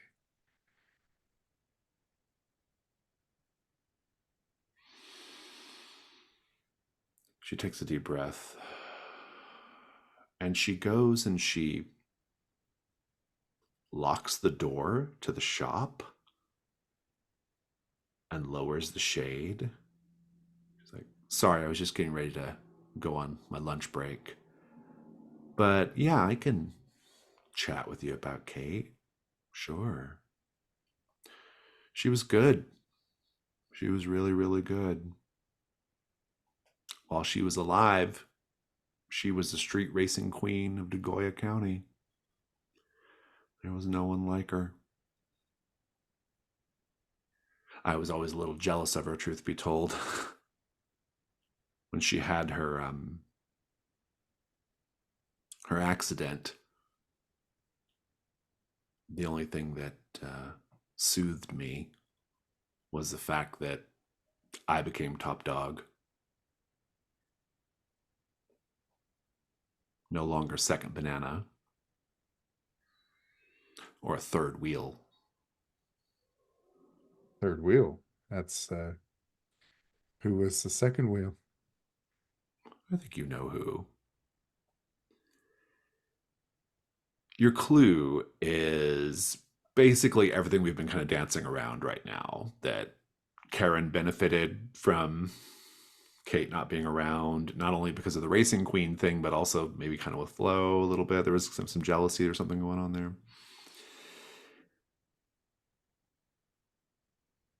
And she says,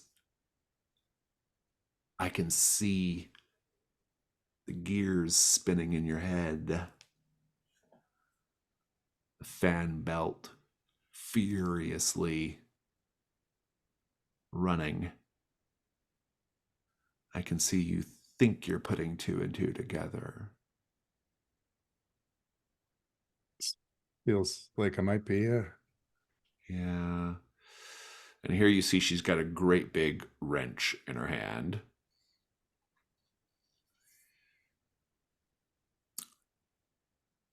And she's doing that tap, tap, tap thing in her palm.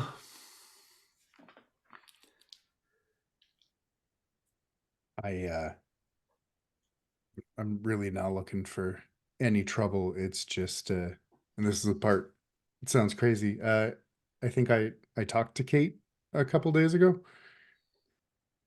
Oh, did you? Just a little bit. She was mad at me that I was in Flo's car. And you can see a look in her eyes that is a mixture of curiosity, panic, and murder. Let's go to the Dark Star. Role play. Yeah, we see that Nathan and Ashley are seated at, I think, one of the booths. They have a lot of like books and some like stacks of like old newspapers, just various papers, and they're exchanging them like back and forth, sipping from coffee cups, looking at stuff all pertinent to this pale horse investigation. And Nathan kind of has his coffee. He drinks his he's never liked black coffee. He drinks his like almost white, where it's like it's just so much cream in there. And his eyes are like hyper focused on like the papers. And has a moment where he like looks up and just goes, "Hi." Hi. Goes back down, looking at his papers, takes a sip of Yeah, his coffee. I think we see like that shot of you going through the papers, and from time to time, like Ashley's passing like some notes about like stuff that she found. And then I think you just get like this hot pink post-it note that just says you're cute. Just like pasted there. He blinks at it and he goes, "Where did you find oh, huh. Oh, thanks." Looks a little awkward, but he has a smile. He kind of like sets the note. He actually sticks the post-it to his coffee mug because he has so much stuff in front of him. So he just kind of sticks it on there and like looks around and just kind of takes out a green post-it note, writes something on it, and then passes it over to Ashley as well. It says, "You're also cute." I think she just got like giggles and said like, Nathan, what if the teacher sees it and she makes you read it in front of the class? He blinks and like looks at like the definitely underpaid barista behind the counter, and he goes, "Honestly, if it makes their day any easier, I'd probably be happier for it. She looks like she's about ready to commit a murder, honestly." I mean, who isn't? Yeah, there's a lot to unpack, Ashley, but I'm gonna do the you and choose to ignore that for the exact time being. Okay. Mhm. Yeah, that's probably fair. So, found anything fun or interesting or weird or Well, lots of boring. Sorry, you so blithely just threw out there the teacher will read your note to the class. Did that happen to you? That's something you oh dealt yeah, with? You like all passed, the time. like you were actually someone who passed like actual real notes. Well, yeah. How else will people know that they're cute when their noses are scrunched? How would you expect me to know that in any way? For me, Well, letting someone know that you liked them was you didn't. You held that so deep inside your body, it hurt. And then one day you just forgot about it. well, that's sad. I don't Yeah, like that. no, school was really sad for me. I guess that's fair. Yeah. Well, I mean, school for me was like, I was never sure how long I was going to stay. So I just had to make sure that I made friends really fast. And a Mhm. really good way to make friends is to be like nice to people. So Yeah. I passed note and I told mean, them, like your dress is cute and that boy likes you, even though like he totally didn't. But that's that's their mean. problem. I mean, it's optimism. It's not because the boy doesn't like you right now that he can't like you in the future. I guess. I don't know. I was on the other side of that. Like, I had someone tell me once that this girl I liked, this was in middle school, so it really wasn't anything, but like, it's like, oh, she actually likes you. And then I was like, oh, awesome. So I like did her thing and I asked her out, and oh, that did not go well because turns out that was a prank and I got laughed at a lot. Oh, no, Oh, no, no. I didn't like do it as pranks. It was more like as okay, good. I'm I glad. think he could like you possibly sometime. Yeah, I get what you mean. You and I had very different experiences in school. Um, he like clears a little bit of the space from him, like just like shifts some papers to the side and leans forward to give his full attention to Ashley. So why were you late, by the way? Don't be mad. I know that's like the worst thing that people can say, right? Because you like instantly get mad. Um, I might have been talking to someone in a suit, but he like wouldn't let me go, right? He was like, he does that. He like shows up and he talks to me. I was like, kind of need to go save someone, but I didn't need to save you because you saved yourself. I'm sorry. I really am. I didn't mean to be late. No, thank you for telling me. Not man is not the big man. No, no, someone in a suit, a silver suit. Huh. I've met him. Yeah. He's not nice. Wait, he captures you? Oh, no, no, no. It's more like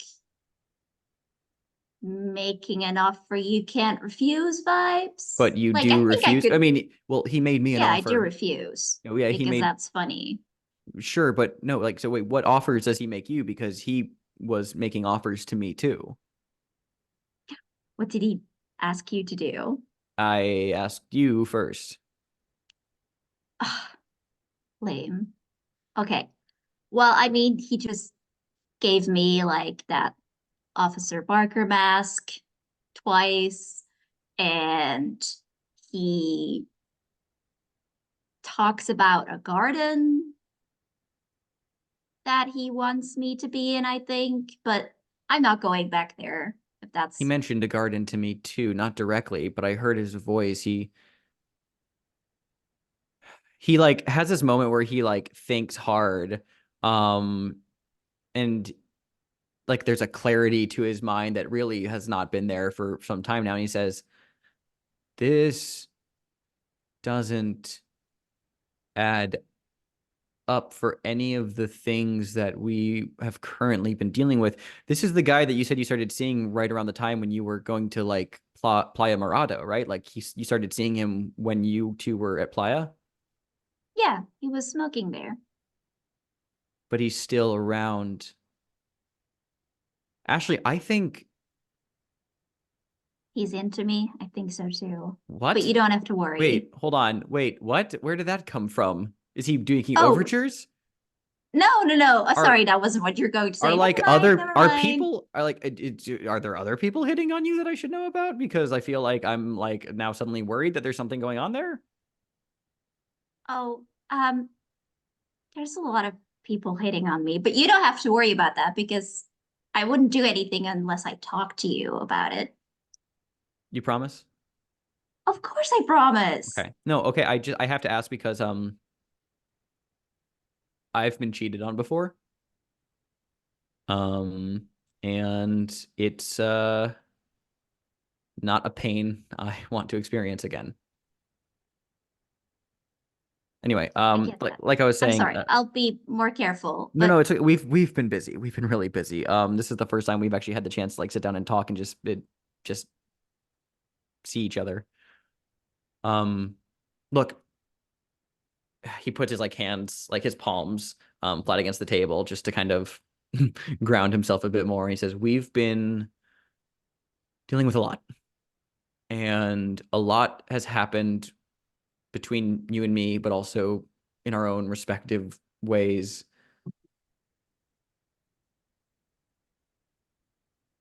I just wanted to reaffirm with you that you haven't done anything that's put me off.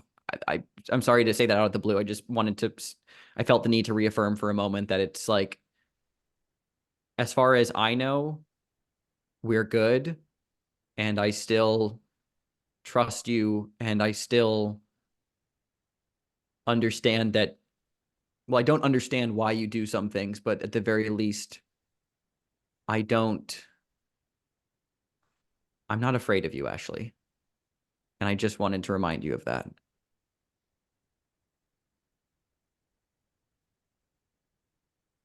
oh, yeah. Okay. Um, I'm sorry. I really want No, to like no, you're pretend. No, I want to like pretend that it didn't happen because that's what I do when people get serious with me, but I don't feel like that's fair to you. So I no, might I have to think about remember. how I'm going Mhm. to react. No, But yep, that's fine. I just thank you. I have Thank to you. I have to remember that you forgot me, and therefore you forgot a lot of the like conversations we already had that kind of built up that conversational like yeah, sorry. That's yeah, no, I know. You're good. You're good. Okay. Well, I want you to know that you're the only one I'm passing notes to. Hmm. And if the teacher had caught us and made me read it in front of the class, I would have done so with a very smug face. I would have cried and been so embarrassed. I'd probably be need to sent to the nurse's office because I'd just be inconsolable. But I like where your heart's at. I really do. That would have been mortifying for me, but also kind of sweet. Can you pass me the newspaper from 87? Yep. I think she just gives him like this very delighted smile at how weird he is. All right, with all that said, I think you certainly got the nostalgic move fired off there. For Dark Star Cafe purposes, for that good, what's the name of the move? A damn fine cup of coffee. Damn fine cup of coffee. Good old Dale. Yeah, you both get to add reason for the rest of the phase. So if you want to do, I suppose you're going to do meddling moves with all this research, you'll get a bonus on your reason roll. That was the idea. Yeah, very nicely set up there. You also could stumble on a clue just outside of that as well. Yep. I believe, Nathan, you get to define the clue. So Yep. be thinking of that. Yeah. In fact, let's just get this meddling move. Let's just get these meddling moves. Yeah, I was gonna clear Stay Rough on Crime. That felt the most appropriate from that scene. Yeah. And I'm using, never know what you're gonna get, so I can get an extra clue even on a miss. Yeah, we have a bunch of papers and shit, so I assume meddling. Yeah, do the reason roll. Yeah. Also, don't forget, because of my move, Nathan, you can clear an extra condition or take feeling good. Mm-hmm. So I'll think about that after I roll. Okay. So +2. Yeah, +2 is a miss. Because that's a total of 6. I rolled a 1 and a 3. You still get a clue though. I still right? get a clue. I still Yeah. get a clue. Yeah. Yeah, I'm interested to hear what's gonna happen with my miss. So I owe you a clue, and you have to, and you owe me a clue. I do. You owe the group a clue, and we got a miss. How interesting. Oh, how interesting. I think the miss is going to be related to what's going on in that garage with the cars. Oh boy. Topher, this man in black who has a skull face behind their tinted visor reaches their hand out to you, touches your weird mouth wound in your chest, and says, "Become my instrument." Do you?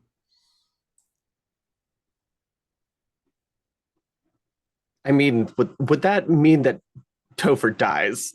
No. Then fuck yeah.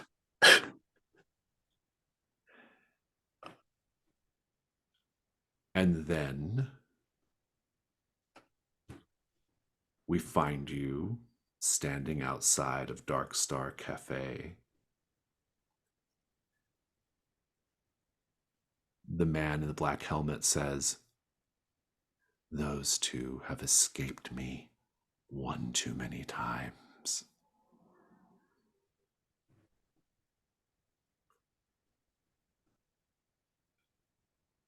Unless, Nathan, you're marking a key. I'm being real stingy with my keys, man. Oh boy. I feel like I need to let this miss ride so I can possibly defend myself, whatever's about to happen next. I'd rather hold on to those for now. So I'm not gonna mark you. The basic thing here is Topher is this figure wants you to go in and kill Ashley and Nathan. Presumably you'll be able to do something in some kind of form to make it happen. If you resist, if you refuse to do it, it's going to be the night move. But otherwise, we'll keep the scene going if you choose to agree. I mean, everyone is literally telling me in the sidelines, "Do it, bitch." So I mean, Yeah, why not? Yeah, sure. Let's go for it. Let's see what happens with this. This is really fun. Oh, let's see. Let's chant, or let's chant. Let's just move over to Sean. Speaking of murders taking place, potentially, Sean, what do you do? She's clearly about to attack you. About to attack you. I think Sean is going to kind of see this happening and try and play casual and say, yeah, my boyfriend, Bill Hanscom, chief of police, he he kind of pointed me in your direction, thought maybe you'd be able to help me figure out what's going on with Kate. This is going to be the. I think because she's dropped the shade and made the space dark, I'm going to make it the night move. What do you fear is going to happen if you fail to pull this over on her, convince her? Brained by a wrench. Yeah, I'm not sure how it's worse than that. That feels pretty bad. It's going to be with composure. I think I would like to use my custom move. What would Jean-Claude Van Damme do? Oh, how does this move And go? I will mark a box to change that roll to vitality instead of composure. Very nice. I'm not going to mark it twice to get an advantage, but by the time I finish this track, I will be in a dangerous position. I love it. So I think as he mentions the cop and also just sits there trying to look casual, I think he's also going to casually flex and try and make it clear that that this probably won't be so easy. Yeah, okay, good. I'm into it. Good use of vitality. Go ahead and roll. That is a 10. Nice. Go ahead and describe how you just the conclusion of the scene. She'll probably be like, she kind of maybe sets the wrench down, you know, like, oh, she didn't mean anything by it. I got to get to my lunch break, you know. I think Sean will kind of, he'll be rolling down his sleeves and saying, yeah, I just, I feel like we could work together on this instead of, you know, at each other's throats. I have enough of that already.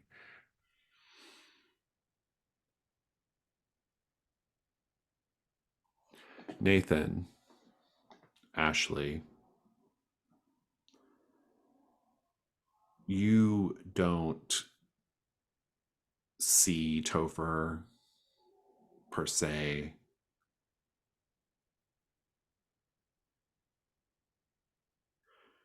But you have the distinct feeling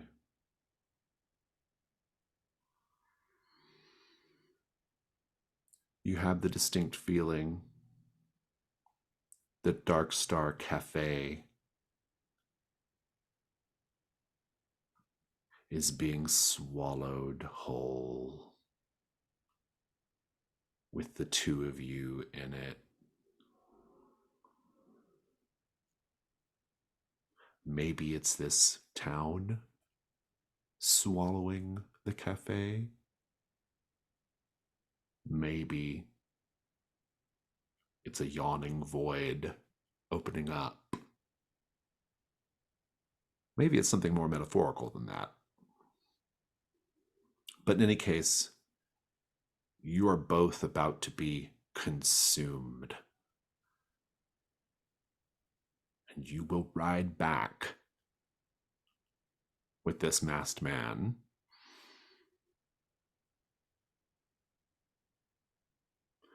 We're going to do the night move. And the negotiation portion will tell me a lot about what your end looks like potentially here. I've left it a little vague and open-ended. You're both going to do it, though. Ashley, what are you afraid is going to happen if you fail? What does true death look like here? I think Ashley is afraid that she will return to that garden and that she this thing that she's been fighting against her will be unleashed and hurt her friends, hurt Nathan, hurt Sean, hurt Topher. She doesn't know Topher's doing this. Yeah, that feels about right. I mean, the only thing that's worse than that is basically it's just character retirement, isn't ultimately. Yeah. Yeah. Nathan, what about you? I'm afraid of watching Ashley suffer and die. Like, I'm afraid that I'm gonna witness that. It's not gonna be merciful ignorance. No, I will witness suffering. And it's worse than that. I think you will do something final and rash as a result. Let's pick up dice. It's going to be with sensitivity.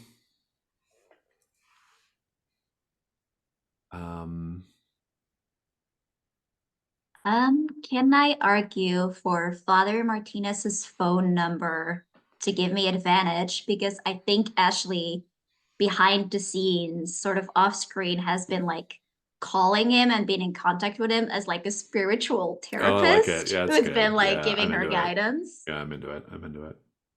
And could I argue the Starlight Kingdom Magic 7 ball, as even though I burned its ability to do its like special function, that it's still some kind of supernatural object that perhaps I could shatter open to possibly fight off whatever is happening like supernaturally in this building. Like, there's some kind of potential clearly in this object of power. And I don't know if I could maybe unleash something or contain something inside of it. Just, I like that. Yeah, cool. I'm into that. Yeah. That's good. Then with Topher, from your advantage. vantage point, it feels like that mouth inside of you, that physical manifestation of your connection to Avatar of She Who Feeds, it's yawning open and wide. It is consuming, not just physically, but spiritually.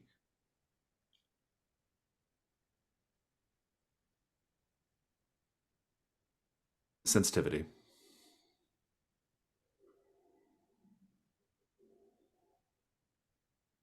What'd you both get? The 12 then. 12, very good.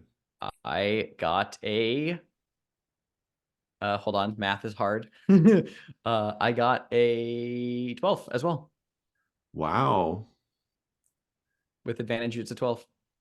With this combined with 2 12 pluses, it's really good. I owe you both a bonus.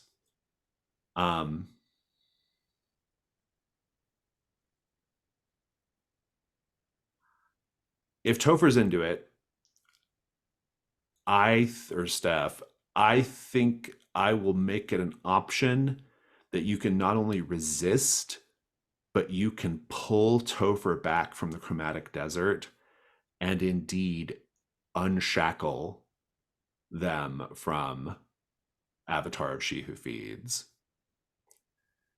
It's up to Steph, though. I mean, that's pretty sick. That's pretty cool. So, yeah. Think about what that scene looks like.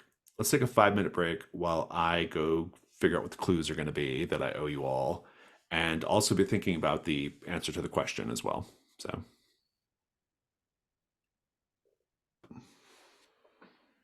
Let's get these clues sorted out before we go any further.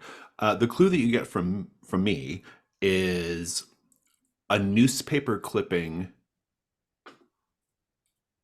around the time of the accident contains an interview with Karen Chrysler where she mentions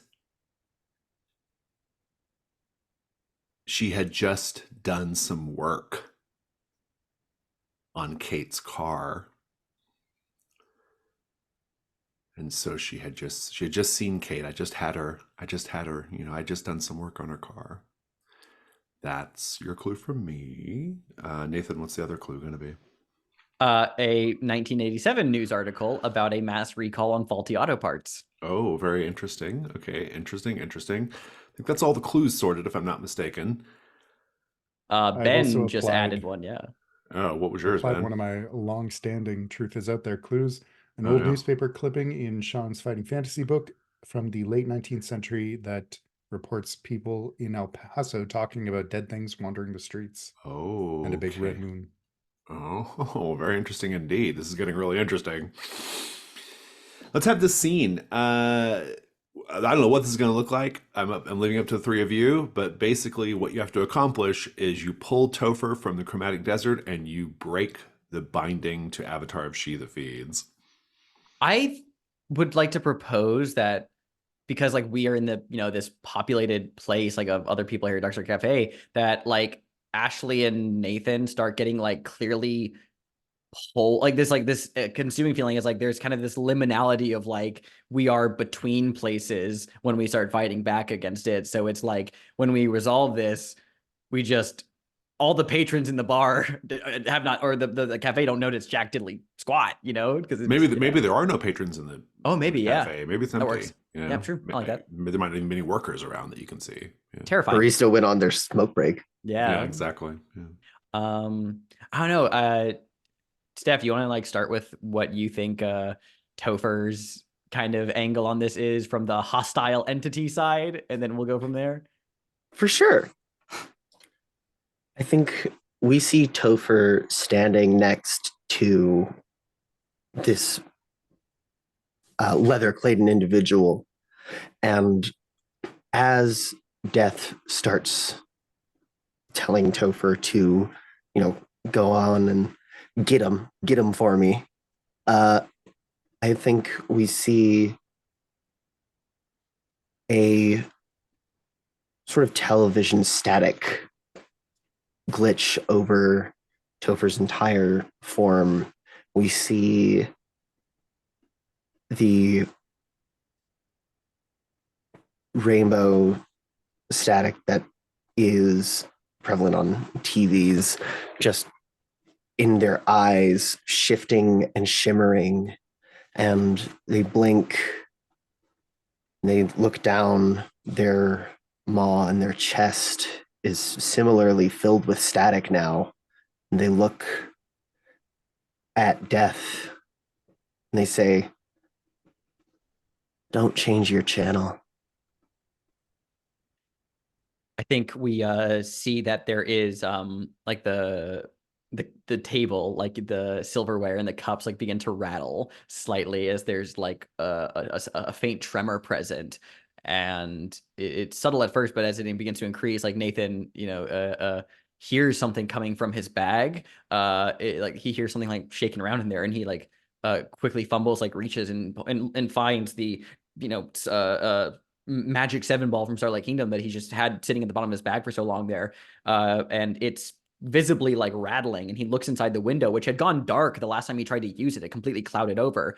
Now glowing brightly is the little fortune D20 thing that's inside them, glowing brightly, just rattling, shifting constantly, like wait for the signal, ask the stars, watch for a sign, constantly shifting and moving. And then one of them like clicks into place, and it just says, don't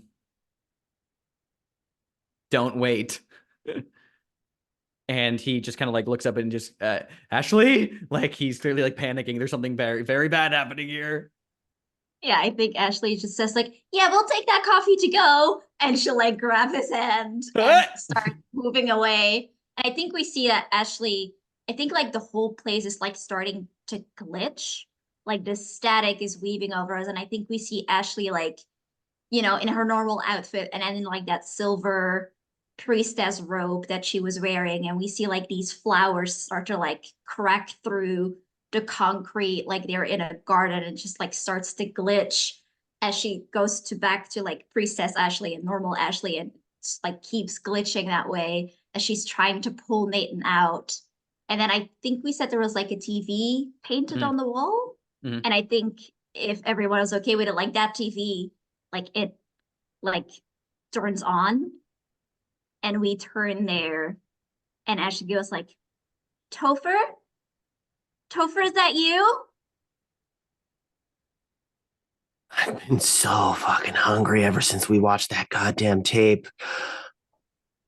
Get out of the building. I'm gonna eat it.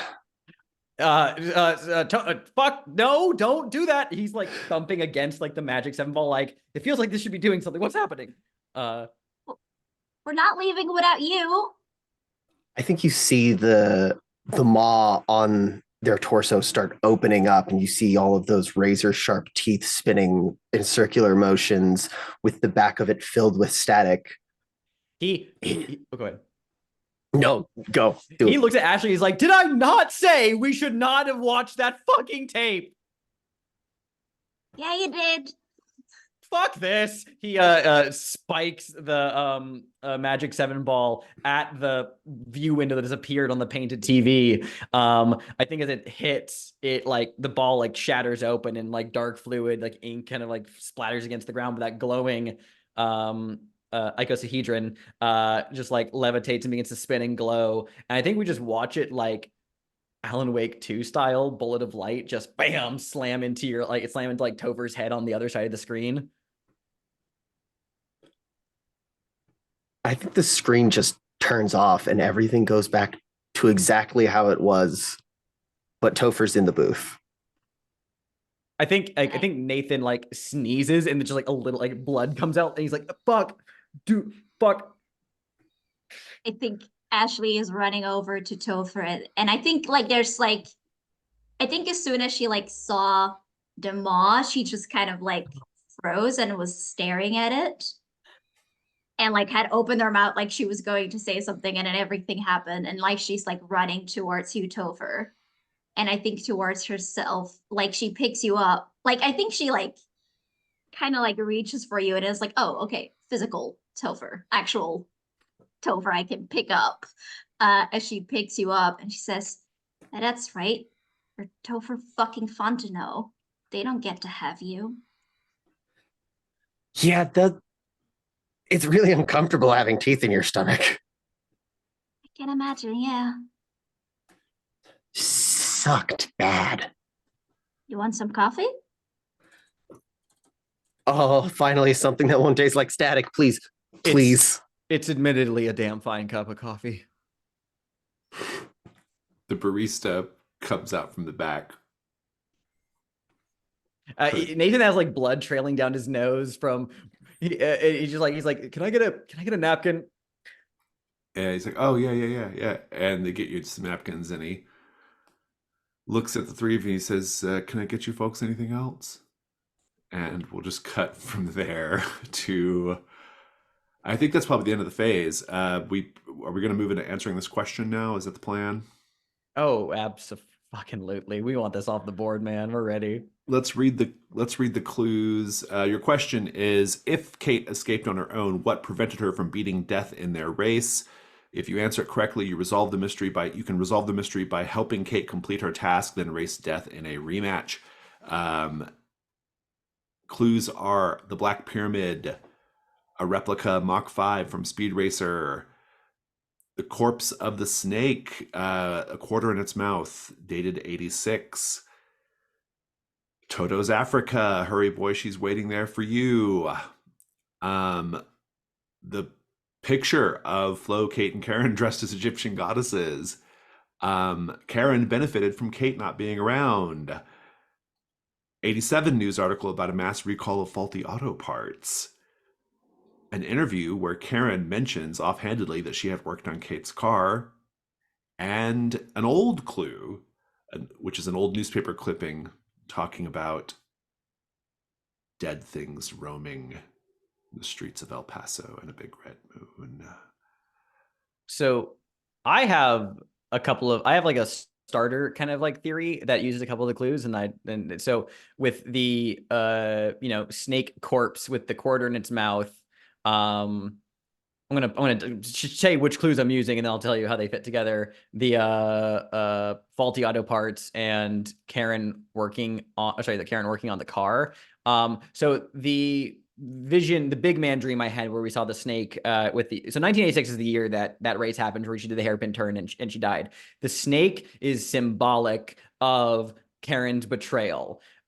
Specifically where the quarter comes into play is I'm loosely inspired by the Poker Face TV show with Natasha Lyonne, and there is a part in the car that I feel like minor modifications to, like you could literally like if you like slipped a quarter into this like one space between these moving parts, it would prevent it would like lock this one mechanism from moving, and if it did that long enough, when you would try to make a really sharp turn, it would basically blow out, it would like blow out axles. Like it essentially like made a lot of like stress and tension, and with such a minor thing, it was just this quarter that was Is that connected did to her the in. recall as well? Yes, is that the faulty auto parts, is that there was this like minor, like a minor obstruction in those parts could have huge like fatal consequences if exploited. You've used 3 So that's clues. like the start, yeah. Yeah. So I was thinking, so definitely agree. I think we've set up quite heavily that Karen did this. But I'm thinking maybe with the old newspaper in Sean's book. And I'm also kind of using the snake one for that. And basically all the Egyptian ones, is that I think part of the reason that she did it is because there's like this death culty thing going on, right? There's like this idea of reincarnation going on, like a snake shedding its skin. And she was basically like, so in this life, we're not going to be together because Flo and because everything else. But in the next life, maybe she was even promised something like that.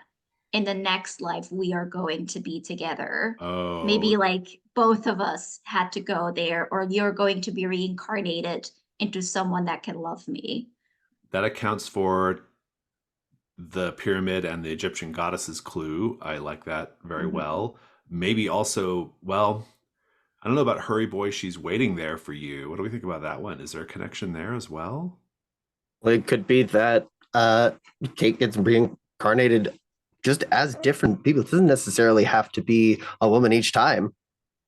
Well, yeah, or it also could just be like, I mean, that could just be like, I mean, symbolic of the jealousy, Yeah. I think. yeah, or something, who knows, I mean, right? that also would explain why that would use Karen benefiting from Kate not being around, both in terms of racing and also with Flo. So like, oh yeah.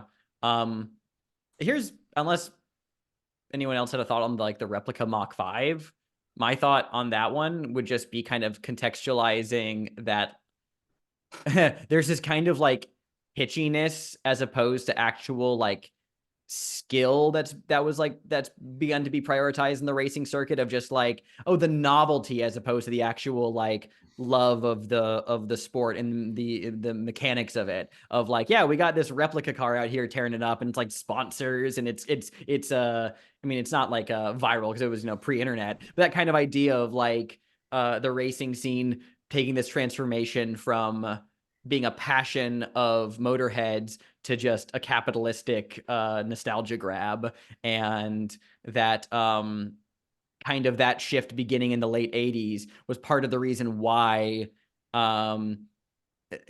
Kate raced hard and angry, because she was having her like rebel against the establishment thing, which with the sabotage present in her engine without knowing it contributed to her, because she was driving hard and fast and already putting a lot of stress on that car. So when that hairpin turn came, the whole thing came apart explosively. I mean, I think that particular clue, it feels like a bit of a stretch. I mean, it could be, I mean, it could be that that clue is just a red herring, that maybe it has no relevance, and it just generally reflects like how unserious the scene is now. Okay. But I'm not sure it helps answer the question. I do think it's easily explained away, though. In which case, you still get credit for it, for explaining it away, but I just don't think it really has any particular relevance to the actual answer. That just leaves the old newspaper clipping. Well, that got used, I believe, right? Oh no, wait. In which? Yeah, I also used it as like this idea of the dead walking again. Oh, like sure, yeah, okay. Oh, back. got it. Oh, yeah, just to tie into that other. Okay, yeah, I love it. So that's 1, 2, 3, 4, 5, 6, 7, 8. That's a really good roll. It's a plus. Yeah, it's a +5. So, who wants to roll? Who wants to take? I feel like it makes the most sense for Ashley to do it, right? Yeah, I mean, Ashley. I mean, Jazzy should take the. Yeah, absolutely. Am I just gonna keep rolling here? Yes. Okay, I guess. +5. I think the odds are in your favor. Okay. We can do this. Um, 13. 13. Very good. Yes. 7 plus 5. Big man. No, Very 12. good. Very good. 7 Very plus 5, good. 12. So in the interest of time, I think what we're going to do is we're going to stop there. Next, because you got such a good roll, next week we're going to resolve Pale Horse just like in a narrative roundtable really quickly. Just, Kate, arriving, racing death, and doing all that stuff.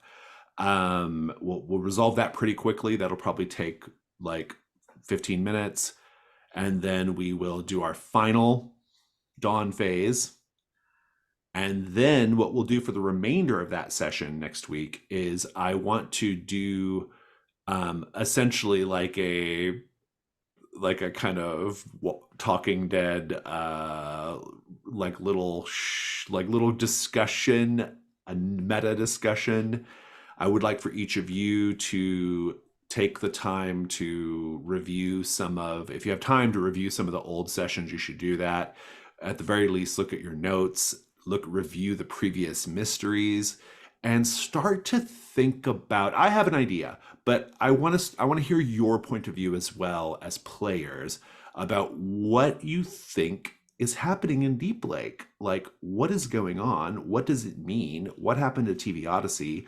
Who is the man in the silver suit? Who is the man in the sun mask? What is the garden? Why does the chromatic desert implicate that all of this is a TV set? What is the chromatic desert even? How do the Rodenbeckers play into it? How does Escondido Street play into it? I want to hear your theories. I want to hear your thoughts. It doesn't mean I'm going to do what you say. I have my own ideas as well, but I am nevertheless, I want to do kind of like just a discussion about the campaign up to this point, and then we'll go into the final mystery the following week. So The biggest theorize ever. the biggest theorize ever. Let's go ahead and go to Stars and Wishes for now, though. Whoever wants to kick off, please do.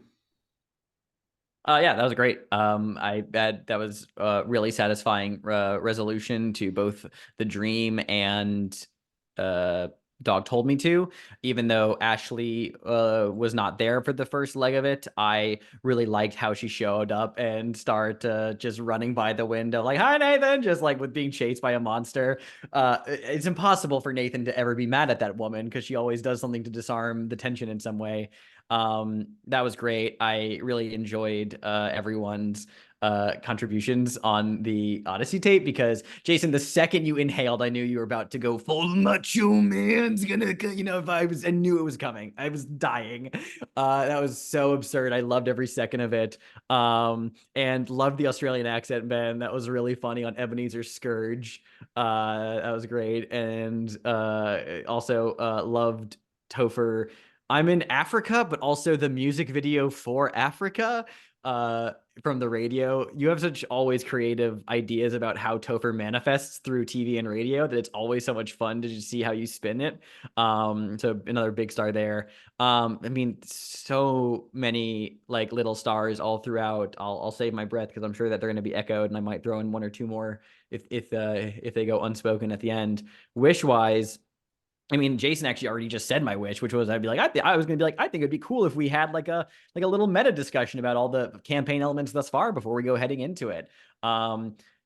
And also just like actually really happy with that scene at Dark Star Cafe, not just the nostalgic move between Ashley and Nathan, which was really sweet and I feel like needed. It's been a long time since the two of them have had a moment to just like be a couple and espouse that kind of stuff, but also a very epic climactic kind of moment of saving Topher. Did not expect that at all, but it did feel like an appropriate like moment to just like leave off on and have happen as like a prelude to the Odyssey mystery that's coming up. Is like there's like a cosmic alignment kind of happening right now, and we just brought Topher back. We're ready for the finale. We're ready to kick things off. So I'm just very excited to have the full 4 Latchkeys hanging out again and being able to share the same space while doing things. So yeah. One thing I think is really interesting about noting, one thing I think is worth noting there is I did not say that Topher should unmark the chromatic desert.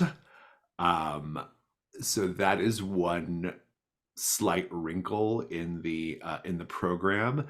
I so I think it kind of takes I am error off the table, because you can no longer mark it, but you are no longer subject to it either, which I think is really intriguing.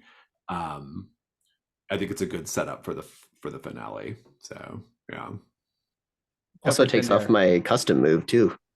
It does. We see a real change in Topher, right? Like this is, but but I agree. I agree with Alex. Like it feels like we got the whole team back together now, and we're ready to go in and do the thing. Yeah, it really So does. exciting. It feels Yeah. like it's like it's impossible for Topher to go back. You know, it's like you've done it so many times and resisted it so many times that you're just fundamentally altered and unable to go back anymore. Which, thank God, Topher. I think there might be something about the chromatic desert going on too, but we can talk about that next week. But I think we haven't really said like no one has ever said definitively what the chromatic desert is, and so I think that the answer lies in that as well, which I think will be really interesting.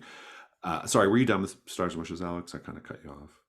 No, I was done. Yeah, I'm all good. Okay, I'll continue then. I had a great time, great session. I really I loved the night phase. I thought it was really fun and action packed, and there was so much cool stuff going on. I loved getting a chance to play W. Atlas Morgenstern again, if briefly, but I got to do that again really briefly.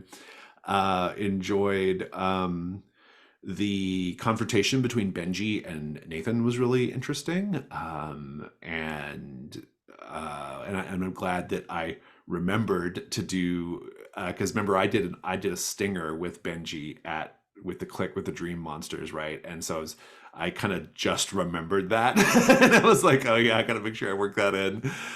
So start of me, I guess, thinking of that in the moment. But no, it was so fun. The Dark Star Cafe scene was terrific. I let that scene go on longer than I probably normally do. Let scenes like that go on, but I was enjoying it, and it felt like an end of the campaign kind of thing, which I thought was great. It really does feel like we're setting up for the whatever the finale is, right? And so just really excited about that. I continue to really love this dynamic between Sean and Flo. It's so interesting, like their kind of frenemy thing they have going on is interesting to me. And Flo is a so much more interesting character also because of like the connections to the Pale Horse story as well. So like there's like a lot going on there, which I think is super cool. In general, I've really been happy with the last like four like 3 or 4 mysteries, how they've all kind of really interwoven with each other. I think that's been really cool. But no, it was great fun, good time.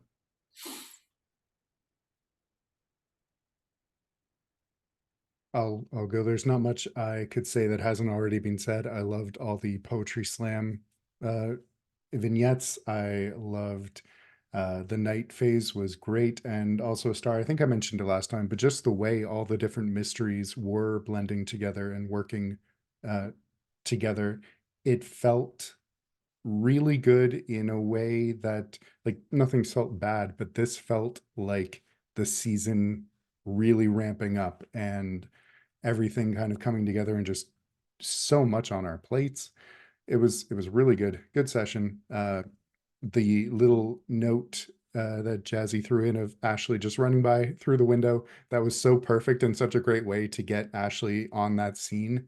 Yeah, good stuff. The power of bringing Topher back and in such an unexpected way was perfect, and I can't wait to see where we go from here.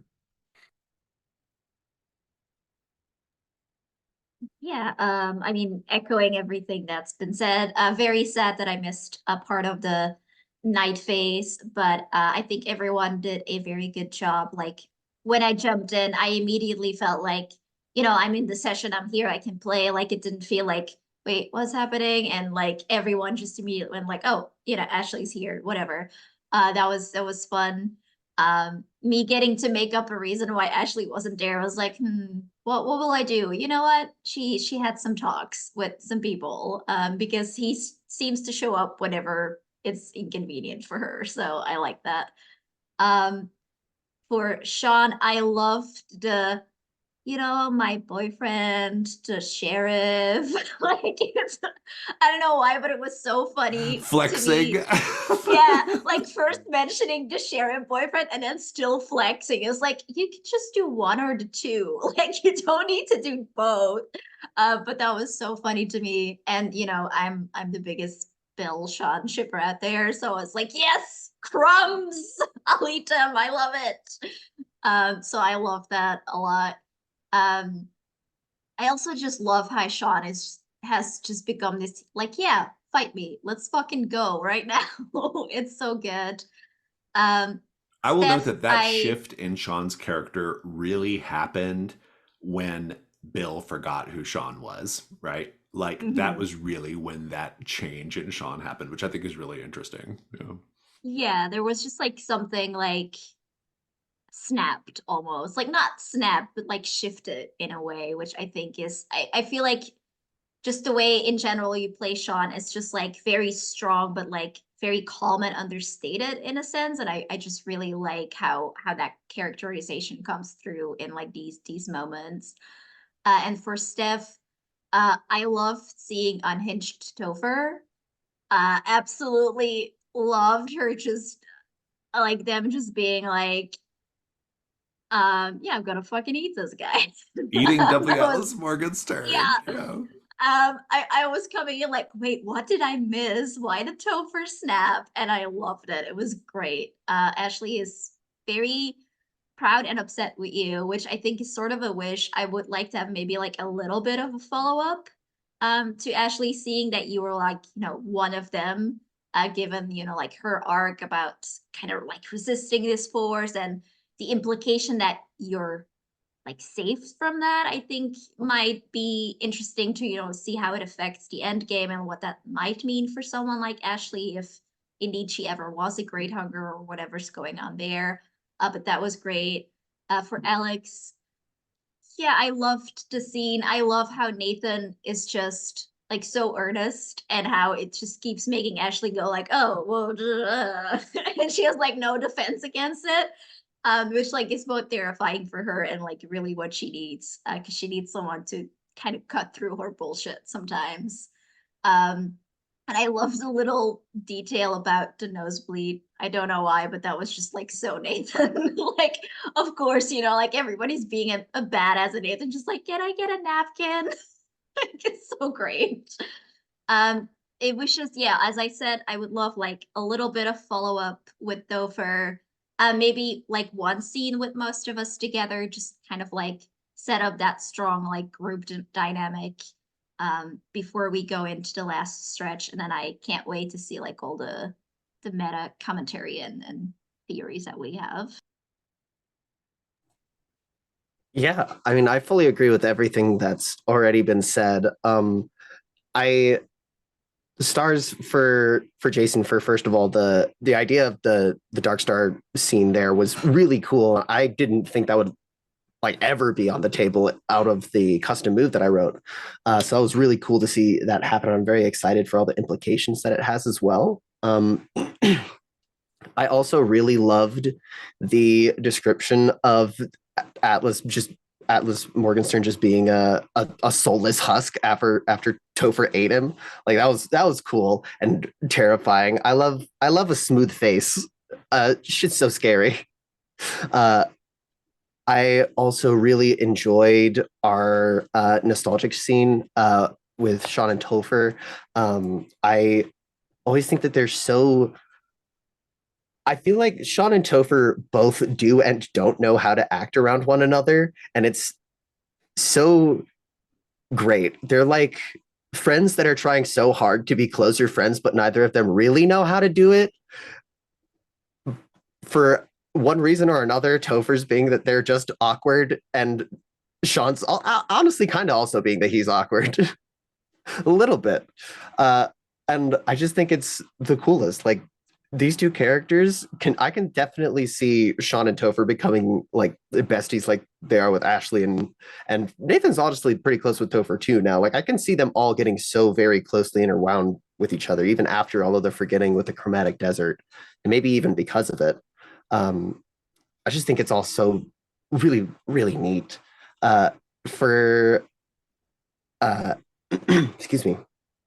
Uh Jazzy, I loved how Ashley is always so like off-puttingly cheerful, and you do such a good job at that. Like she's always a little bit too happy, and it's always kind of the worst but not enough to be bad, and I love that for you. It really comes off perfect, the mask of Ashley Oakes, even though it doesn't come off ever because uh I also really loved both of your nostalgic scenes with one another at the Dark Star Cafe.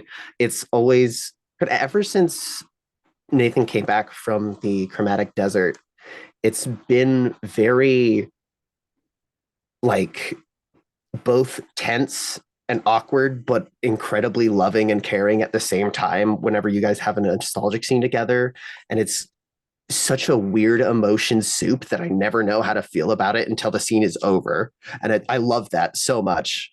As far as wishes go, I'm really, really excited to eventually get my last Key of the Child out there.